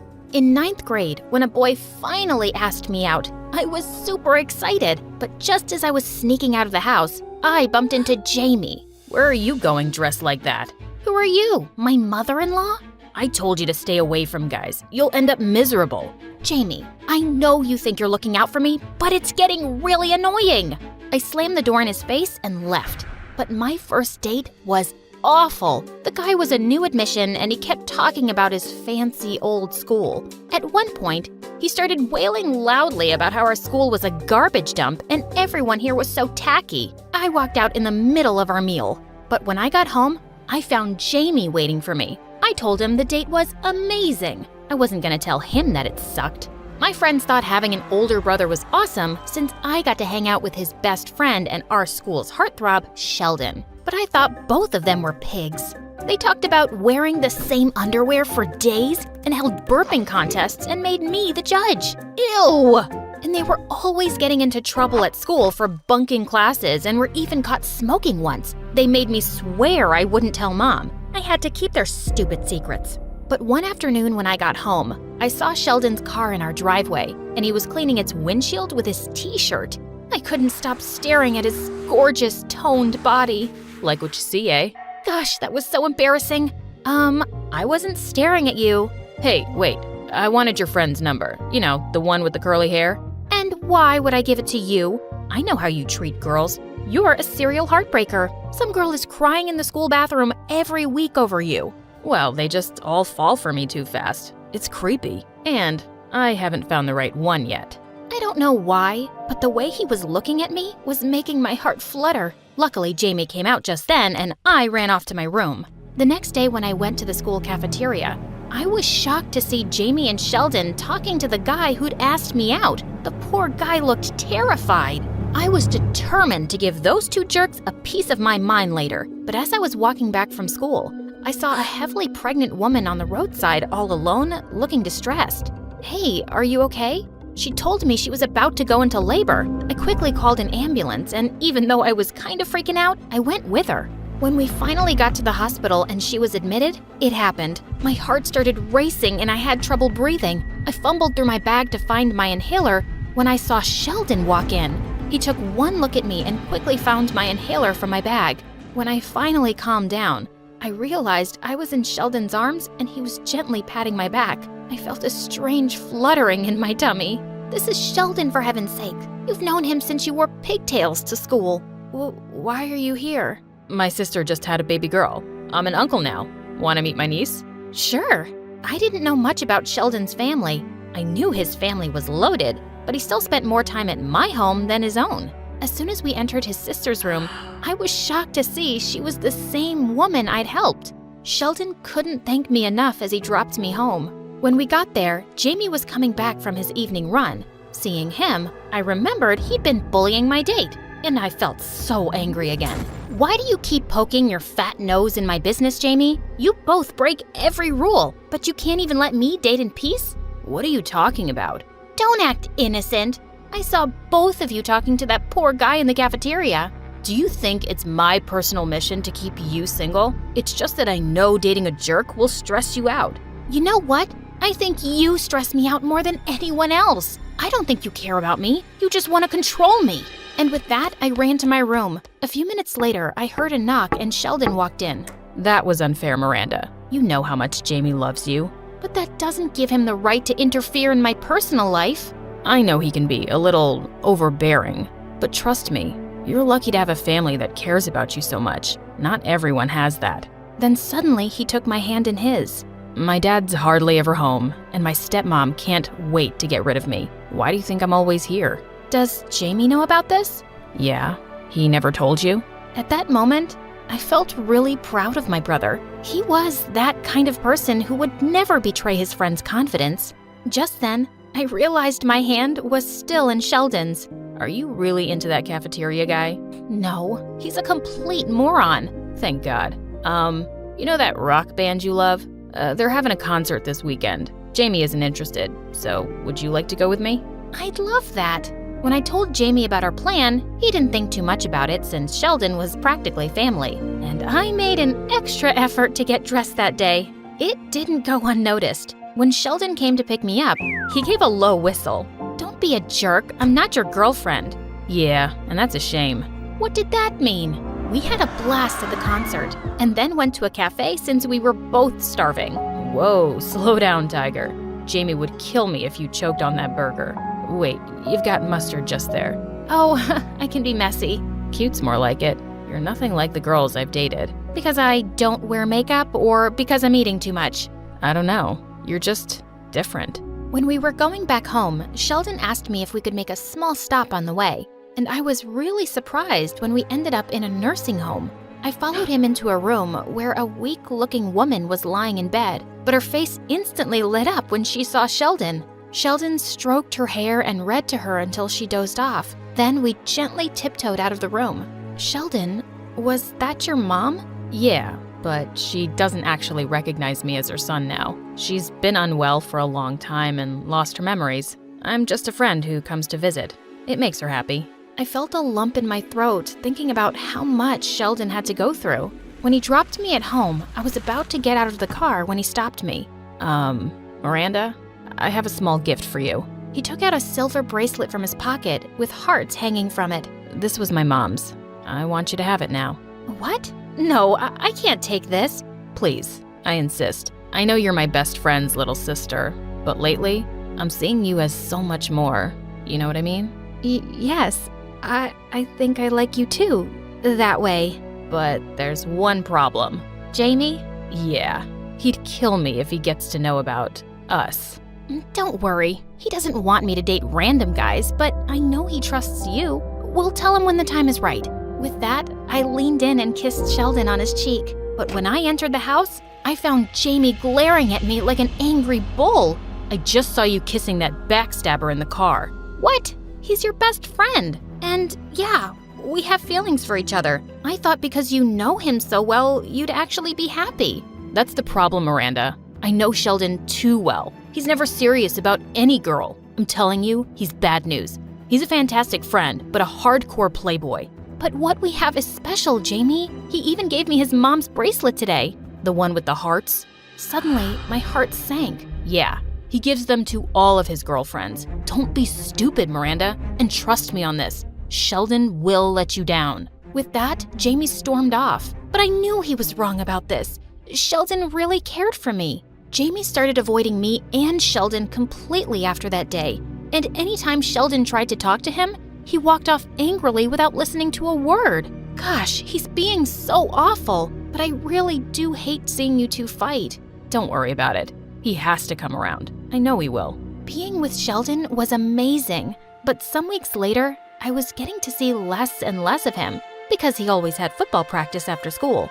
And then one day, I walked into the school hallway to find Sheldon by the lockers talking to a blonde girl. He whispered something in her ear, and then he slid a bracelet on her wrist. What are you doing? Sheldon turned to me with a completely indifferent expression.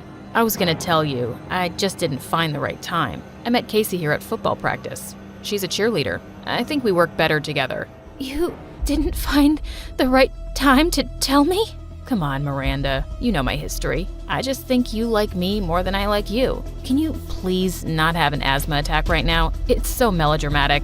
He stepped forward to take my inhaler out of my bag, and I slapped him hard. You're such a jerk. Don't come near me. I pulled out my inhaler as I ran to the bathroom in angry tears. How could I have been so wrong about Sheldon? And later at home, as I cried in my room, Jamie came and sat on my bed. I guess you heard.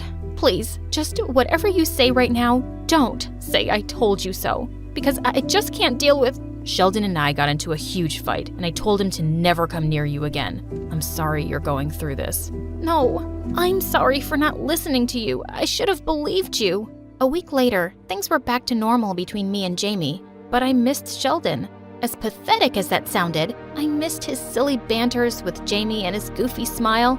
Heck, I was still wearing that stupid bracelet he gave me.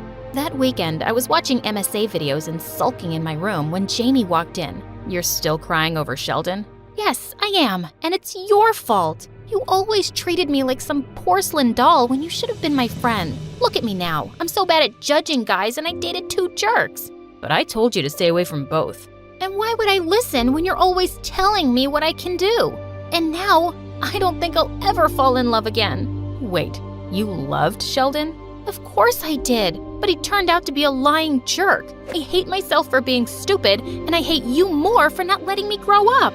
I was so mad that I threw the bracelet Sheldon gave me. Jamie picked it up, and suddenly looked like he'd seen a ghost. Oh my God, Miranda, I messed up, big time. Sheldon told me the bracelet he gave you was really his mom's. He said something about her initials engraved inside.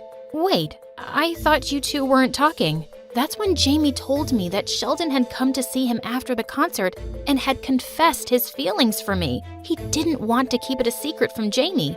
I was so pissed at the both of you that I told him to back off or lose me as his friend forever. I kept refusing to listen to him. Miranda, I think he hurt you on purpose, just so you'd fall out of love with him. He did this because of me. It all started making more sense now.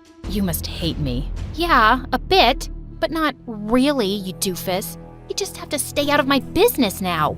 I promise. Take me over to your stupid friend's place now.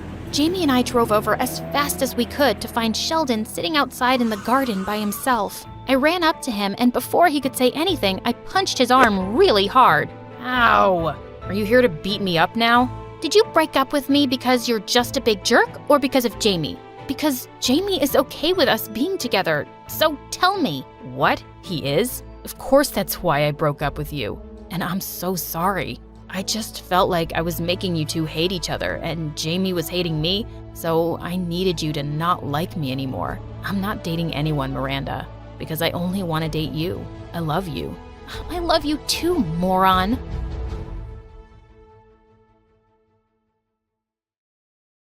It was midnight, and there was a creepy silence all over the place.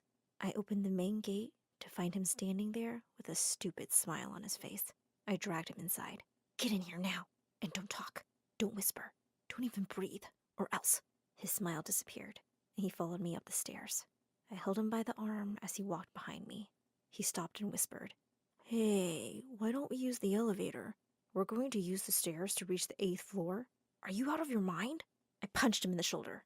I swear to God, if I hear you say another word, I'm going to scream and tell the neighbors that you're annoying me. They will beat your butt up. Don't mess with me. Now shut up and follow me. He looked terrified, but stayed calm. But not for long. When we reached the 6th floor, he said, "Can you at least hold me?" "Hold you? Are you crazy?" "Yes. Hold me in your lovely arms." "Ew, you're so disgusting." And then I pushed him away. His back hit the neighbor's door, and someone yelled, "Hey, who's there?" We looked at each other terrified. "Run!" And we both ran like scared rabbits until we reached my apartment.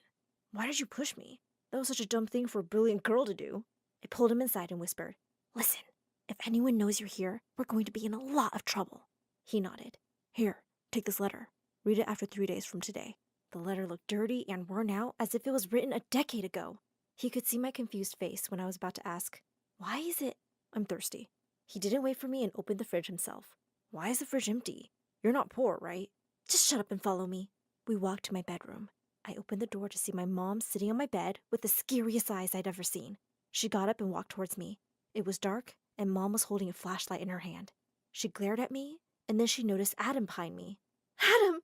Oh, my son! Oh, my God! I can't believe my eyes!" And she started hugging and kissing him for the next 5 minutes. Then she turned to me, looking really mad. Adam said, "Why is Mom talking like that?" "Oh, an oracle told her that she should never talk to me except on Wednesdays, because that will bring me good luck and I will marry a handsome billionaire." "Mom, you know we should keep him a secret." Then Mom turned to Adam and said, "Leave, now!" No, Mom, he can stay. We must not tell anyone he is here. But what are we going to do about Mary?" Mary was my older brother's wife, and she was really chatty. "Oh, Mary, how is she? And how are her 2 beautiful girls?" "Driving us crazy, and now she's pregnant." "I don't know when your loser, good-for-nothing brother is going to find a job and move out of our house." After a long discussion, we decided that we would keep Adam in my room till morning, and once Mary left for work, we would send him to stay at his friend's place. Then Adam asked why the room was dark, and Mom says she knocked over the lamp because she had panicked that I had run away with a stupid boy for good. Ugh, Mom and her theories about girls. So annoying. "Oh, hi there. My name is Sarah, and I'm from Egypt. I live in a neighborhood full of young girls. No woman has given birth to a baby boy in 20 years in our neighborhood. And no single guy has moved to live here in 20 years as well. My mom thinks this neighborhood is cursed. So imagine what the women here will do when they find out that my single 25-year-old brother had just come back from the States." In the morning, Mary was screaming at her kids to get ready for school. I was standing in front of my room guarding it when Mary walked towards me. "Move aside. I left my scarf in your room last night. I need to get it." "What on earth were you doing in my room, taking off your scarf?" "I don't have time for your stupid arguments, Sarah. Move, now." I said no, and we both got into a small fight. She was way stronger than me and pushed me away. She opened the door and I gasped. The room was empty, and Adam wasn't there. She looked around for 5 minutes, and just when she was about to leave, my dumb brother got out from under the bed. "I got your scarf, Mary." "Huh, you totally fell for it." "What?" Mary turned around, looking really shocked to see him. Then she hugged him tight. "What did you do? Why did you tell her you were here, stupid?" "Well, I don't know. I just missed my Mary. Come on, she's one of us." But this Mary had 4 sisters, and they lived on the first floor in our building. She would do her best to make sure that Adam would meet her dumb, annoying sisters so one of them could have a chance to marry him. I couldn't handle 2 Marys in my life. "Isn't it time for you to go to school, Mary? I'm sure your students can't wait for your class to begin." She glared at me and got up to leave. "Oh, Mary, I swear to God, if anyone finds out that Adam is here, I will tell your principal who steals pencil cases from the students." She looked furious and left. I was about to attack Adam for telling Mary he was here when Omar, my oldest brother and Mary's husband, came in. "Oh, Omar, good morning! Adam's here!" Adam and Omar stared at each other for a moment, and man, I could feel the tension. What was going on? "Hey, brother." "Hey, brother." And Omar went back to his room. That's it? No hugging? No kissing? I didn't want to think about this for now. I had a huge problem to deal with at the moment. Just then, the doorbell rang. I opened the door, and a police officer asked me about Adam. I was shocked to see him. I lied and said he wasn't here. He said that Adam should come to the police station as soon as possible. If he doesn't show up in 2 days, he will face legal consequences. And with that, he turned around and left. What did Adam do? I asked Adam, and he said he would explain later. The letter? The police? This guy was filled with secrets. I decided not to go to school that day and stay home to see what I could do to save my brother from all the crazy women in the building before it was too late. I decided to disguise him as a girl, so we could leave without being noticed. And man, I did a great job. He looked like a real lady. We headed to the door, and when we opened it, Mary's sister was standing there with a stupid smile. Here, this is your birthday present, my lovely, lovely Sarah. But my birthday was 2 months ago. Plus, you don't even like me. Oh, you silly girl. Please leave now. I don't have time for this. She looked pissed and left. That was awkward. Hey, you think she knows I'm here? I'm going to kill Mary. Then the doorbell rang again, and there were Mary's other 2 sisters, holding presents. I closed the door in their faces. I took Adam's hands and ran to my room. They found out about our secret. What are we going to do about this now? Don't worry, brother. Your brilliant sister has a solution for everything. Everyone is going about their stupid morning routines as usual, and they won't notice when we leave. Then Mom barged in looking terrified. Mom, what's going on? What are all the neighborhood's girls doing at my door? They are all over the stairs. The line has reached the gate. We looked at each other in horror. What am I going to do now? There is no way my son is going to marry a girl from this cursed neighborhood. I have a bride for him. Your mama has good taste and will get you the most beautiful girl in the world. Mom, he's the one who's going to decide this. Can you leave now? Mom looked super angry. She turned to Adam again. And you tell this witch that when the time comes, I will choose a suitable boy for her too. Can we discuss this on Wednesday, Mom? Mom finally left. I looked at Adam and he was holding a picture in his hand. Who is this? I was terrified. How did he find it? He was going to kill me now. No one? I mean, he's a boy, as you can see. Adam looked shocked. Is he your boyfriend, Sarah? Oh, shoot. Please don't hurt me. Adam stepped closer, looking serious. He held me by my t-shirt. Then I heard a sound from behind me. What's going on here? And who is that boy in that picture?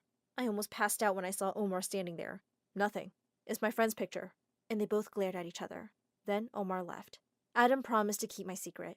Just then, Mary and her kids got back, much earlier than usual. They were holding many presents.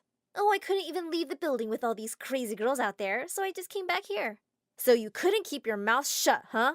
Oh no, I only told my youngest sister since she is Adam's type and will make him a happy man. She looked at Adam and said, all these girls got you all those presents, but I'm sure you will only like my sisters. I stopped her. I swear, if you weren't pregnant, I would have kicked your butt right now. Adam said, guys, we need to stay calm so we can clearly think about what we're going to do now. Then a stone was thrown out our window and a letter was wrapped over it. I unfolded it and it said, Dear Adam, we're rich. With love. From the girl with the blonde curly hair who waved at you when your mom opened the door 10 minutes ago. P.S. We had a moment. Oh my god. Was she tempting him into marrying her? Then another stone was thrown. Then another. And then one more. They just couldn't stop throwing stones. Oh my god. My brother was the only single guy in this neighborhood and not in the entire world. What's wrong with them? Okay, guys. I think it's not safe to stay in the living room. Everyone should stay in their bedrooms. Yes, me and the girls will stay in Sarah's room because Omar can't handle their noise. And Adam will stay with Omar. Adam and I yelled at the same time, no way. Mom agreed with Mary. She, Mary, and the kids moved to camp in my bedroom, while Adam went to stay with Omar. This was too much. How was I going to talk to my boyfriend now that everyone's around me? Minutes later, the neighborhood's girls started banging on the door like crazy. Sarah, open the stupid door! I have a chance with Adam! Another girl said, Sarah, if you don't open the door, I swear I'm going to tell your mom about your little secret. And then the whole crowd started pushing and kicking the door like monsters. Omar's daughter started crying and everyone started to panic. Except for Omar and Adam. They both were busy screaming. Omar pushed Adam out of his room. Take your spoiled, successful son away from me, Mom. It's not my fault that you're such a loser. You can't hate me for that. I hate you for being born. And now you're getting all this attention that you don't even deserve. Adam was about to punch Omar in the face when I stood between them and he almost hit me. Enough! We have enough drama going on right now. The girls were still screaming and pushing the door. My phone rang, and I answered immediately. It's Dad. He said he can't get in because of the huge crowd out there. Mom heard the news and passed out. Ugh, she is always like that. So dramatic. Just then, Omar's daughter started screaming and crying. They were hungry, and so were the rest of us. Mom asked Omar if he went to the grocery store like she told him to. But he gave her a cold look, which meant he didn't. That loser kept the money for himself. The fridge was almost empty. I had a great idea. I opened the window and screamed, Girls, we need 8 hamburgers here with french fries. Once we are well fed, we will have a family meeting to decide who Adam's fiancé will be. As if. And the girls were like, say no more. Don't forget, lots of ketchup, please. But suddenly, we heard police sirens coming closer. And Dad was sitting on the back of the truck with a speaker. Move! Move! The policeman managed to make everyone leave the place, and I could see my dad's furious face. But when he entered the house, his face lightened up when he saw Adam, and they both hugged and kissed. Dad whispered to Adam, "Everything is all right now, son. I talked to the police officers. You're clean," and winked at him. What was going on with Adam and the police? I looked from the window, and I saw the crazy girls starting to gather again. One of them yelled, "We're not leaving! These girls are impossible." I decided to sneak out to meet with my boyfriend before it got really crowded. When I got to the gate, the whole neighborhood's girls were camping there. Literally. And Omar was there behind a food booth selling fast food and water to them. Oh my God. Just then, a group of girls came running to me and begged me to give their love letters to Adam. I wrinkled up my nose and walked away to the back of the building, making sure no one followed me. When I got there, I ran to my boyfriend. We were talking and having a great time until, "Girls, she is here!" Suddenly, I nearly went blind when a huge spotlight turned in our direction out of nowhere. I felt like a deer caught in a car's headlights. The girls were screaming and running towards me. The noise was so loud that all the neighbors had opened their windows and were now enjoying the commotion. Suddenly, Mom yelled, "What are you doing down there with that boy, Sarah?" I was terrified, and my boyfriend ran away. The coward. "Mom! You talked to me! I'm not going to marry that billionaire. Happy now?" Then suddenly, Mary opened her room's window. "My water broke!" Everyone gasped in shock. A few minutes later, Omar was down at the gate, holding Mary in his arms. "I don't have time! It's coming out!" One of the girls screamed, "I'm a nurse! Girls, follow me!" And they put Mary in one of their tents. Mom and Dad also followed and waited outside the tent. Oh no, Adam was now alone. I quickly ran up there. I found him sitting on the floor, crying. He looked at me, and my heart went out to him. "It's about the letter, Sarah. It's..." Suddenly, we heard noises from behind us. The crazy girls were running towards us. I had to run to the door to lock it, and I managed to do it on time. I turned around and Adam wasn't there. Where did he go? I panicked. I called out to him so many times, but I heard nothing. I looked in all the rooms, and he was nowhere to be found. I remembered the letter and ran to my room. I opened it and started reading. Oh my God! I rushed out of the apartment and ran downstairs, calling out Adam's name in horror. All the girls were looking at me. "Find me, Adam!" Everyone was running around like crazy, and Mary was still screaming in that tent. It was insane! Seconds later, a girl got out from behind the bushes, carrying Adam around her neck and yelling, "I found him!" The girls were all celebrating and jumping around them. "Put me down, for God's sake!" I ran to them and helped Adam stand on his feet. Mom got out of the tent and glared at me. "Shame on you. Can't you just make me proud like your brother Adam? I can't wait for the day to see him happily married to a girl of his own choice. Oh, and see his lovely children." "Mom, I'm already married, and I have a boy." Mom gasped. She and all the girls looked like they were about to pass out. Then one of the girls stepped closer and slapped Adam and said, "I can't believe you did this to me. I don't even know you," and pushed her away. Mom said, "Is she... I can't even say it." "Yes, Mom. She is American." Mom put her hands on her head and was about to fall on the ground when I held her in my arms. "Mom, love doesn't recognize cultures or any differences. The heart wants what it wants." Then we heard the baby's first cries. Mom said cheerfully, "The baby is out. My third granddaughter is here." She glared at us. "I'll deal with you two later." And she ran away to the tent. When she got back, she was holding the baby, and her face looked pale, as if she had seen a ghost. "Are you okay, Mom?" It's a boy!" Oh my God. I ran to Mom and hugged her, and so did Adam, and she hugged us back. One of the girls said, "Yeah, well, I know this is emotional and all, but get lost, Adam. Let's go, girls." "No, we're not leaving, idiot," one of the girls yelled. "This is the first boy we've had in 20 years, and I'm going to kiss his foot." And all the girls lined up behind her and kissed the baby's foot to be blessed by him. I asked Adam why the police wanted him, and he said it was just something related to his wife and son's immigration papers. Wait, had my dad known the truth all along? Dad winked at me and joined our hug.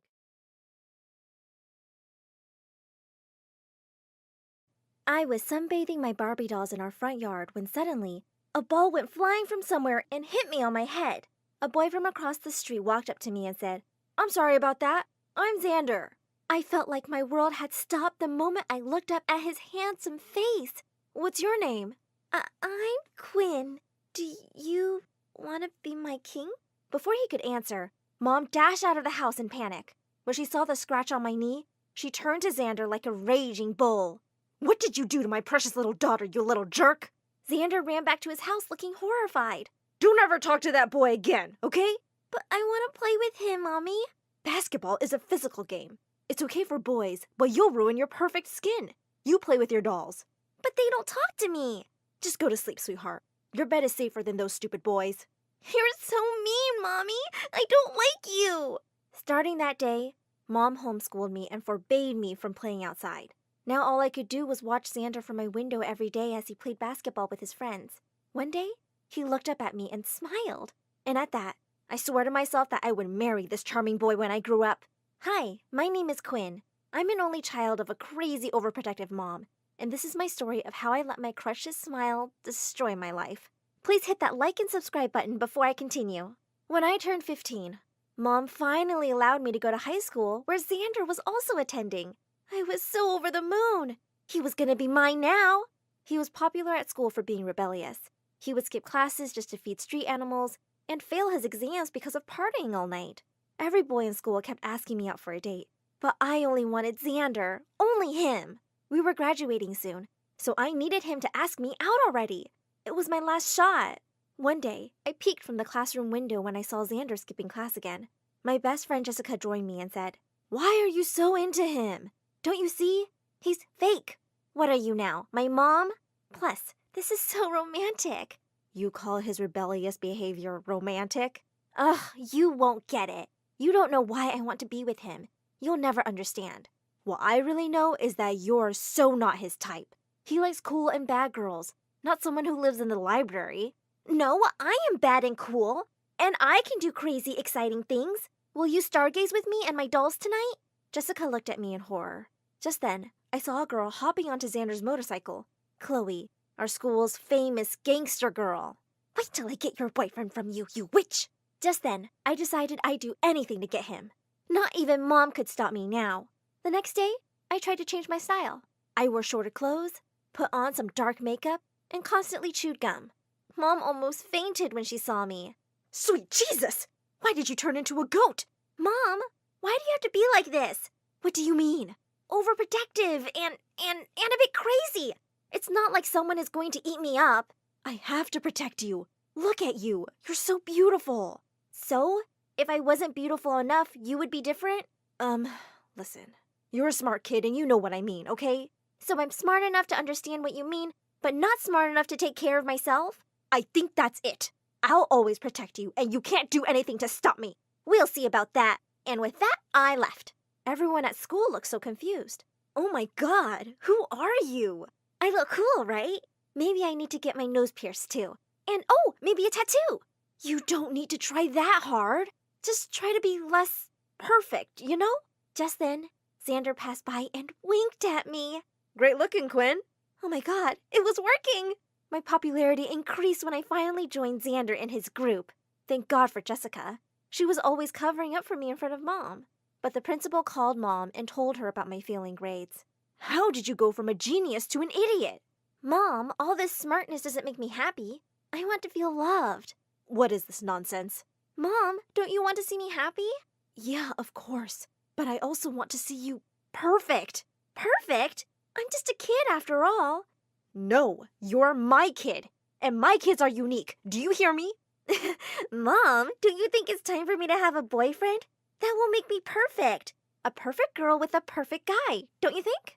What? A boyfriend? But I told you before. You're smart and beautiful and don't need a boyfriend. Boyfriends are for bad girls.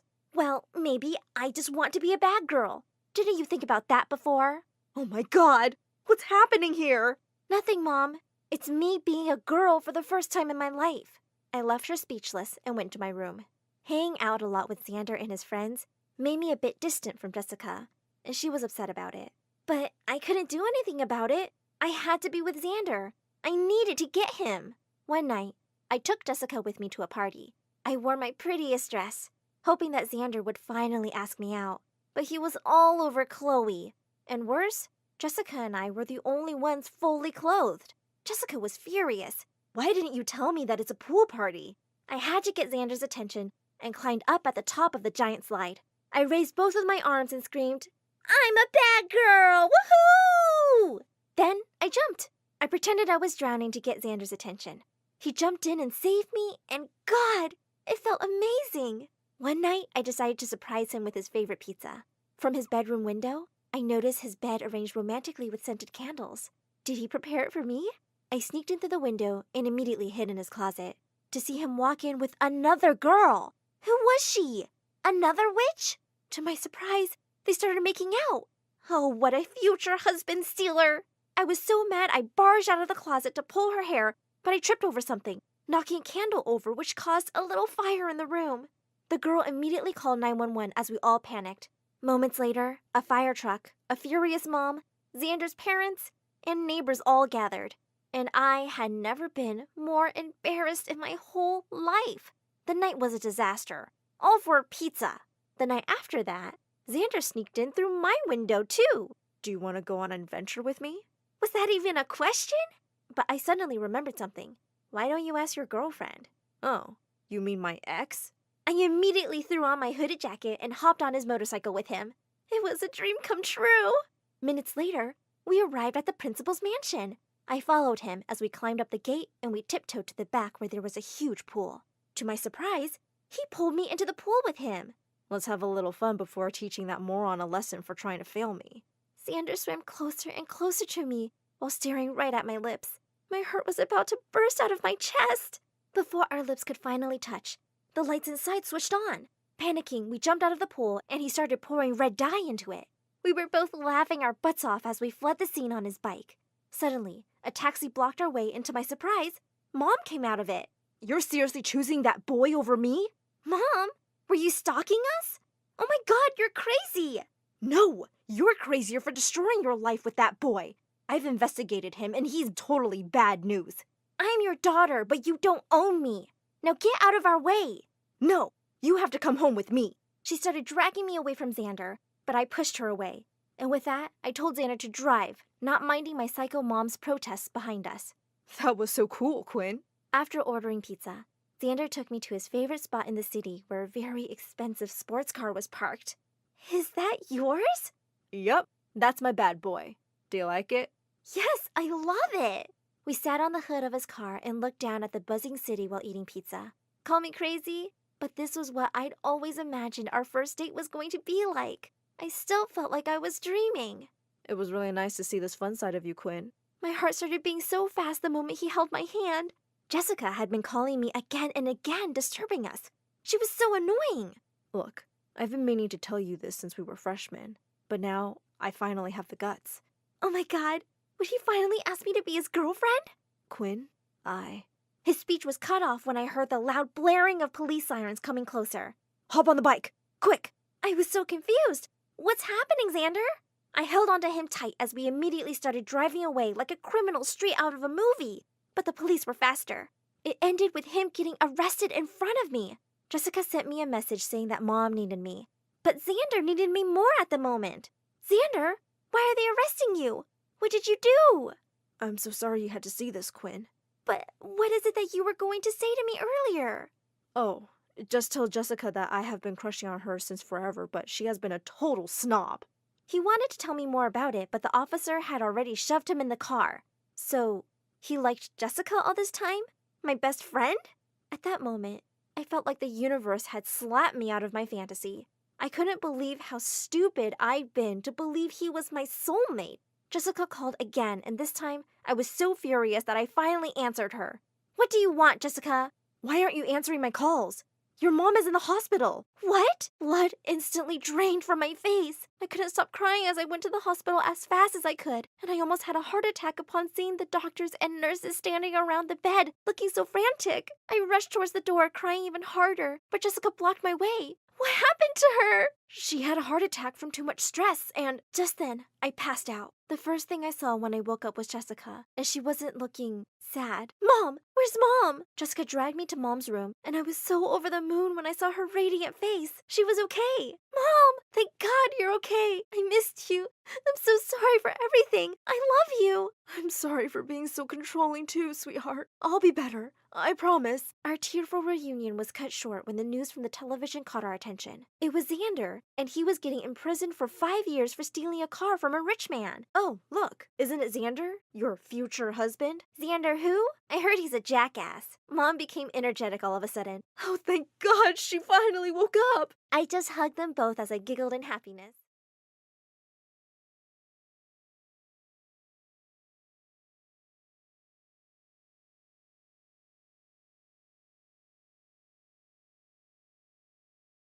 I was walking towards the lockers one day when I noticed the 3 most popular boys in school looking at me like I was some kind of snack. It was the first time in 2 years they'd noticed me. Then they were suddenly smiling at me. What's going on? I got so nervous, I crashed straight into an open locker door and my books fell to the floor. Wow, what an entry. Seriously? Her? The nerd? Well, she is cute, but are you sure she should be our new target? She looks too innocent. Heck yeah! I'm gonna make her fall in love with me and win the bet. Get your $10 million ready, losers. We'll see about that. Hi, my name is Athena, and let me tell you how these 3 annoying playboys pulled me into the most confusing situation ever. First though, please hit the like and subscribe button. After my class, I was walking down the stairs when I suddenly tripped, but someone caught me just in time. It was Andre, the guy who was literally dating half of the female population in our school. He was staring at my lips as he pulled me close. Your lips look lonely. Do they want to meet mine? Please, get off me. Whoa, easy there, baby girl. I'd rather kiss a trash can, by the way. Oh, wait, what's the difference? I smiled at seeing the shocked look on his face. Walking away, I almost tripped over a random calculator someone had left on the floor. I dropped my books, and before I could pick them up, someone was doing it for me. You should watch your step next time, princess. For a second, I was stunned to see Tanner, the guy with the biggest Instagram following. He was grinning at me, and boy, he looked like a prince. Would you mind taking a picture of me for my Insta? He pushed his phone and started posing like he was God's gift to women. I didn't know how to react, so I put his phone down on the floor and awkwardly walked away to find an empty classroom. As I walked in, I was surprised to see someone sleeping in there. I shook his shoulder to wake him up, only to gasp when I realized it was Lucas, the handsome sleepyhead. What are you doing here? This is my place. Oh, sorry. I didn't see your name on the door. I ignored his sarcasm and was about to head out before he spoke again. We can share this room, if you want. Suddenly, the teacher came in and thought we'd been making out in there or something. She kicked us out, and it was so embarrassing, even more than all the tripping over. I had to avoid these heartbreakers. They were called the triple threat for a reason, and I hated guys like them. After my classes were finished, I found the 3 of them outside waiting for someone. They all smiled at me. Uh-oh. Hey, baby girl. I think you're an engine, because my car won't start without you. Come on, princess. Let's get out of here. I'll give you a ride home. Lucas just gave me a nod and signaled for me to get in. What in the world was happening? I hurriedly walked out of the gate to avoid them. When I entered the cafeteria the next day, I was greeted with milkshakes, coffees, burgers, and nuggets. It was the boys again. I turned them all down and chose to sit on a table alone as I ate. I heard some girls behind me talking about me. Seriously? Why are they after that lame junior? It must be a prank. There's no way they'd notice her otherwise. She's ugly. I turned to look at the girls and said, I really want to punch all you girls right now. But, you know, I'm busy dealing with attractive boys drooling over me now. Ciao. But I was furious. I had to know if I was really the target of a stupid prank. A few days later, as I was passing by the boys' locker room, I noticed that the door was slightly open. I saw the trio inside. I hid behind a locker to listen. God, what is that smell? Do boys even shower? Give me 2 days, and she'll be following me around like a puppy. I don't think so. She's kinda challenging. Nah, she's just plain hard to get, Tanner. You guys should learn from me. I couldn't believe it. These players had put a bet on me. I'd show them. They'd pick the wrong girl to mess with. I was gonna make them pay. Let the games begin. The drama club I was in had a show the next day, and my role was a stupid tree. The scene had a windy day, so when I started swaying my arms, someone gave a standing ovation from the audience. Woo! Best actress ever. That's my girl. What was he doing? After the show, he came over and gave me a bouquet of flowers and a gigantic teddy bear. Babe, you know what? There's something wrong with my phone. It doesn't have your number in it. He wouldn't leave until I put my number in his phone. The next day, while I was walking to school, I noticed a familiar sports car following me. Hop in, princess. It was Tanner. This time I got in. Let's see what his deal is. During the ride, I spilled my coffee over his squeaky clean dashboard on purpose. Oops, sorry, I'm just so clumsy. I was expecting him to get mad about it, but instead, he reached for some tissues and cleaned my hands with them. I found myself staring at him while my heart raced. No, no, no! It was all just an act. Get a grip, Athena. When we reached school, he helped me get out of the car. Right. Slow down. Geez, I'm not blind. Seems like it sometimes. I glared at him. Is there something you want to say? He just flashed a big smile and turned to fix his hair in the car window. So annoying. I walked off to class. Halfway through the lesson, when the teacher had her back to us, someone from the table next to me whispered, "Psst." I looked up to see that it was Andre. Why'd you come here with Tanner? You know guys like him are jerks who will just break your heart. You know I'm totally serious about you. Then he kissed my hand. Oh, please. How serious are you? There's no number to express. Then prove it to me. Sure, baby girl, but how? I'll tell you about it at lunch. I can't wait. I swear, I'll do anything for you. Just then the teacher kicked him out of the class for making all these noises. Everyone giggled, but he didn't look the least bit embarrassed. He winked and walked off. Lunchtime came and he was already waiting. I wanted to ruin his reputation, especially in front of the girls, so I whispered my dare to him and his eyes grew wide. If I do it, will you be my girlfriend? I nodded. He immediately walked to the front of the cafeteria, jumped on a table, and shouted, I have something to confess. I wet my bed every night, and I don't know what to do anymore. I burst out laughing when he made a whole drama out of it while fake crying. But to my surprise, the girls started comforting him. What? My plan had backfired, so I sneaked out of the room, devastated. The next day, while I was reaching for a book in the library, Lucas suddenly appeared and grabbed it for me. I gave him a smile, but he just nodded. While I was doing my homework, he sat across from me and started reading a book. I waited for him to say hello or something, but he totally ignored me. I asked him what he was reading, but he just gave me a glare. Oh, I get it. He was using the snobbish bad boy style. I moved beside him and leaned in. Are you mute, or does your breath just stink? I was caught off guard when he grinned. Do you really want to know? I immediately pulled away when our lips almost touched. I cleared my throat and got myself back on track. Are you free tomorrow? I just need someone to go somewhere with me. Yeah, sure, whatever.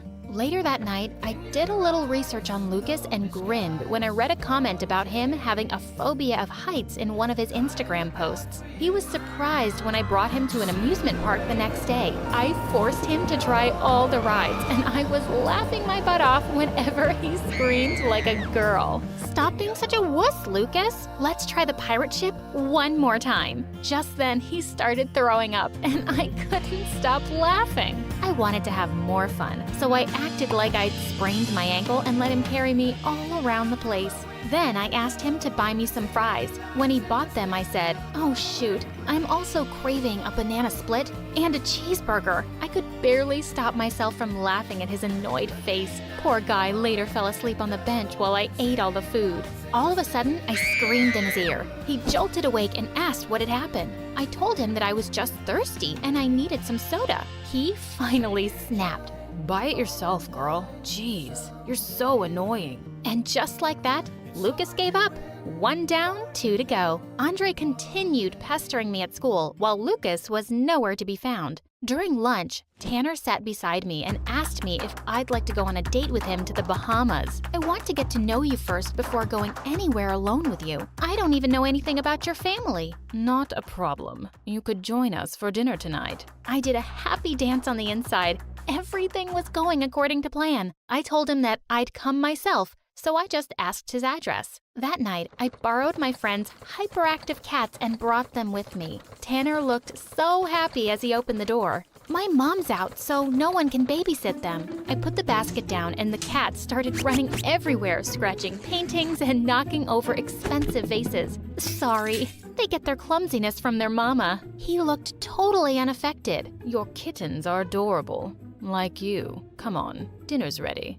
And they're all waiting for you. His parents looked so sophisticated, and I was surprised to see that he had 4 little sisters. They all flocked around me like it was their first time seeing a girl. I started fake crying when dinner was served. What's wrong? I don't eat chicken.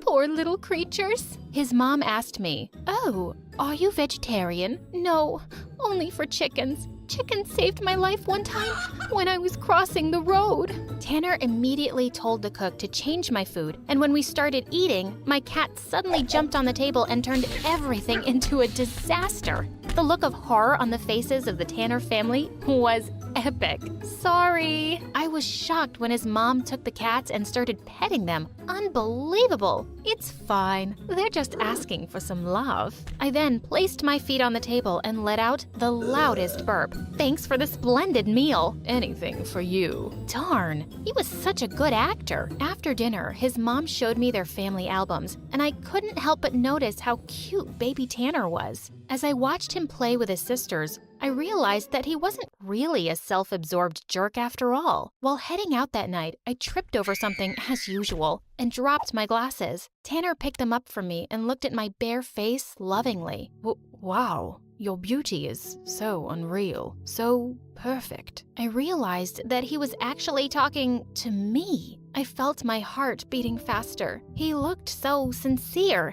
and it made me feel like I was the most beautiful girl in the world. Apparently, my efforts to get rid of him hadn't worked tonight, but why was I smiling? The next day, Andre sneaked in through my window. Why are you here? There's a party nearby. Come on. I told him that parties weren't my thing, and besides, I didn't have anything to wear. Say no more, baby girl. Come with me. I needed to mess with him more, so I went with him to the mall. He bought me a cute red dress and gave me a makeover. Wow, you look like someone I know. Who? My next girlfriend. Oh, please. I went to the party with Andre, and everyone was shocked upon seeing me. They thought I was a totally different person. While dancing with Andre, I couldn't help but notice Tanner and Lucas looking at me from across the room. A girl walked up to Tanner and started dancing with him. For some reason, the sight made my blood boil. I excused myself to the toilet, and when I came back, Andre was now dancing sweetly with another girl. Of course, he was a player, so I wasn't surprised. Lucas followed me when I went outside to the garden. I'm sorry about what happened the other day, Athena. I was so stupid for doing such a horrible thing to a pretty girl like you. Oh, wow. From a jerk to a Romeo. He really wanted to win that bet. I really like you, and I hope you feel the same way. He looked so genuine that I almost got carried away. I was about to say something, but then someone snatched me away from him. Tanner, what's your problem, dude? That's it. We need to stop this. I won't let you play with her feelings. What are you talking about? I really like her. And pigs can fly, Lucas. Before they could punch each other, Andre came over to stop them, and I just stood between them, looking like a confused little kitten. Cut it out, you idiots. She's mine. Stay out of this, loser. You're hopeless. She was about to say yes to me. Excuse me? I don't even like you. Shut up. You know what? Take the Dawn money. Here's 10 million for each of you. Just leave her alone. Best decision ever, Tanner. I was shocked. Did he just give away $20 million? Just like that? Tanner then grabbed my hand and said, "Get out of here, Athena. You don't deserve to be treated like this. Stop pretending like you really care, Tanner." Tanner looked so furious. Cut it out.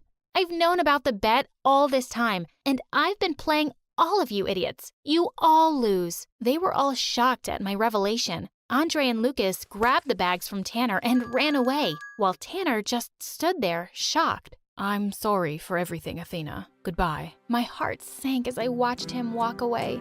My wish was finally granted. The jerks had finally stopped bothering me, and I should have been happy and relieved, right? But I wasn't. The next day, my mom came running to me with shocking news. Someone called Tanner had put $10 million into our account. We're rich. Wait, what?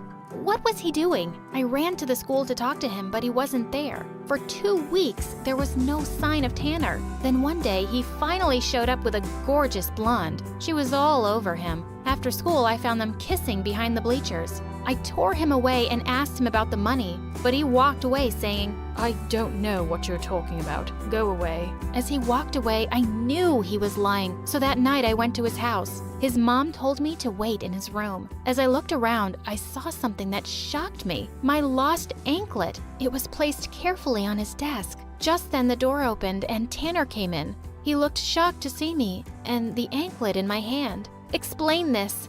For a minute, he looked like he was going to deny everything. But to my surprise, he came forward and held my hand. I'm sorry I agreed to that stupid bet. I'm sorry that I hurt you. I don't want to do that anymore. I tried to forget you and what I did to you. That's why I was with that girl. Athena, I love you. I always have since the day I first spoke to you and found your anklet. Can you forgive me? Yes, Tanner, I forgive you. He looked at me expectantly. Oh, that's it? I said I love you. Do you, love me? Oh, yes, that too. He rolled his eyes at me and said, I can't believe I fell in love with you. Kinda late for that. Just shut up and kiss me now. Every moment tonight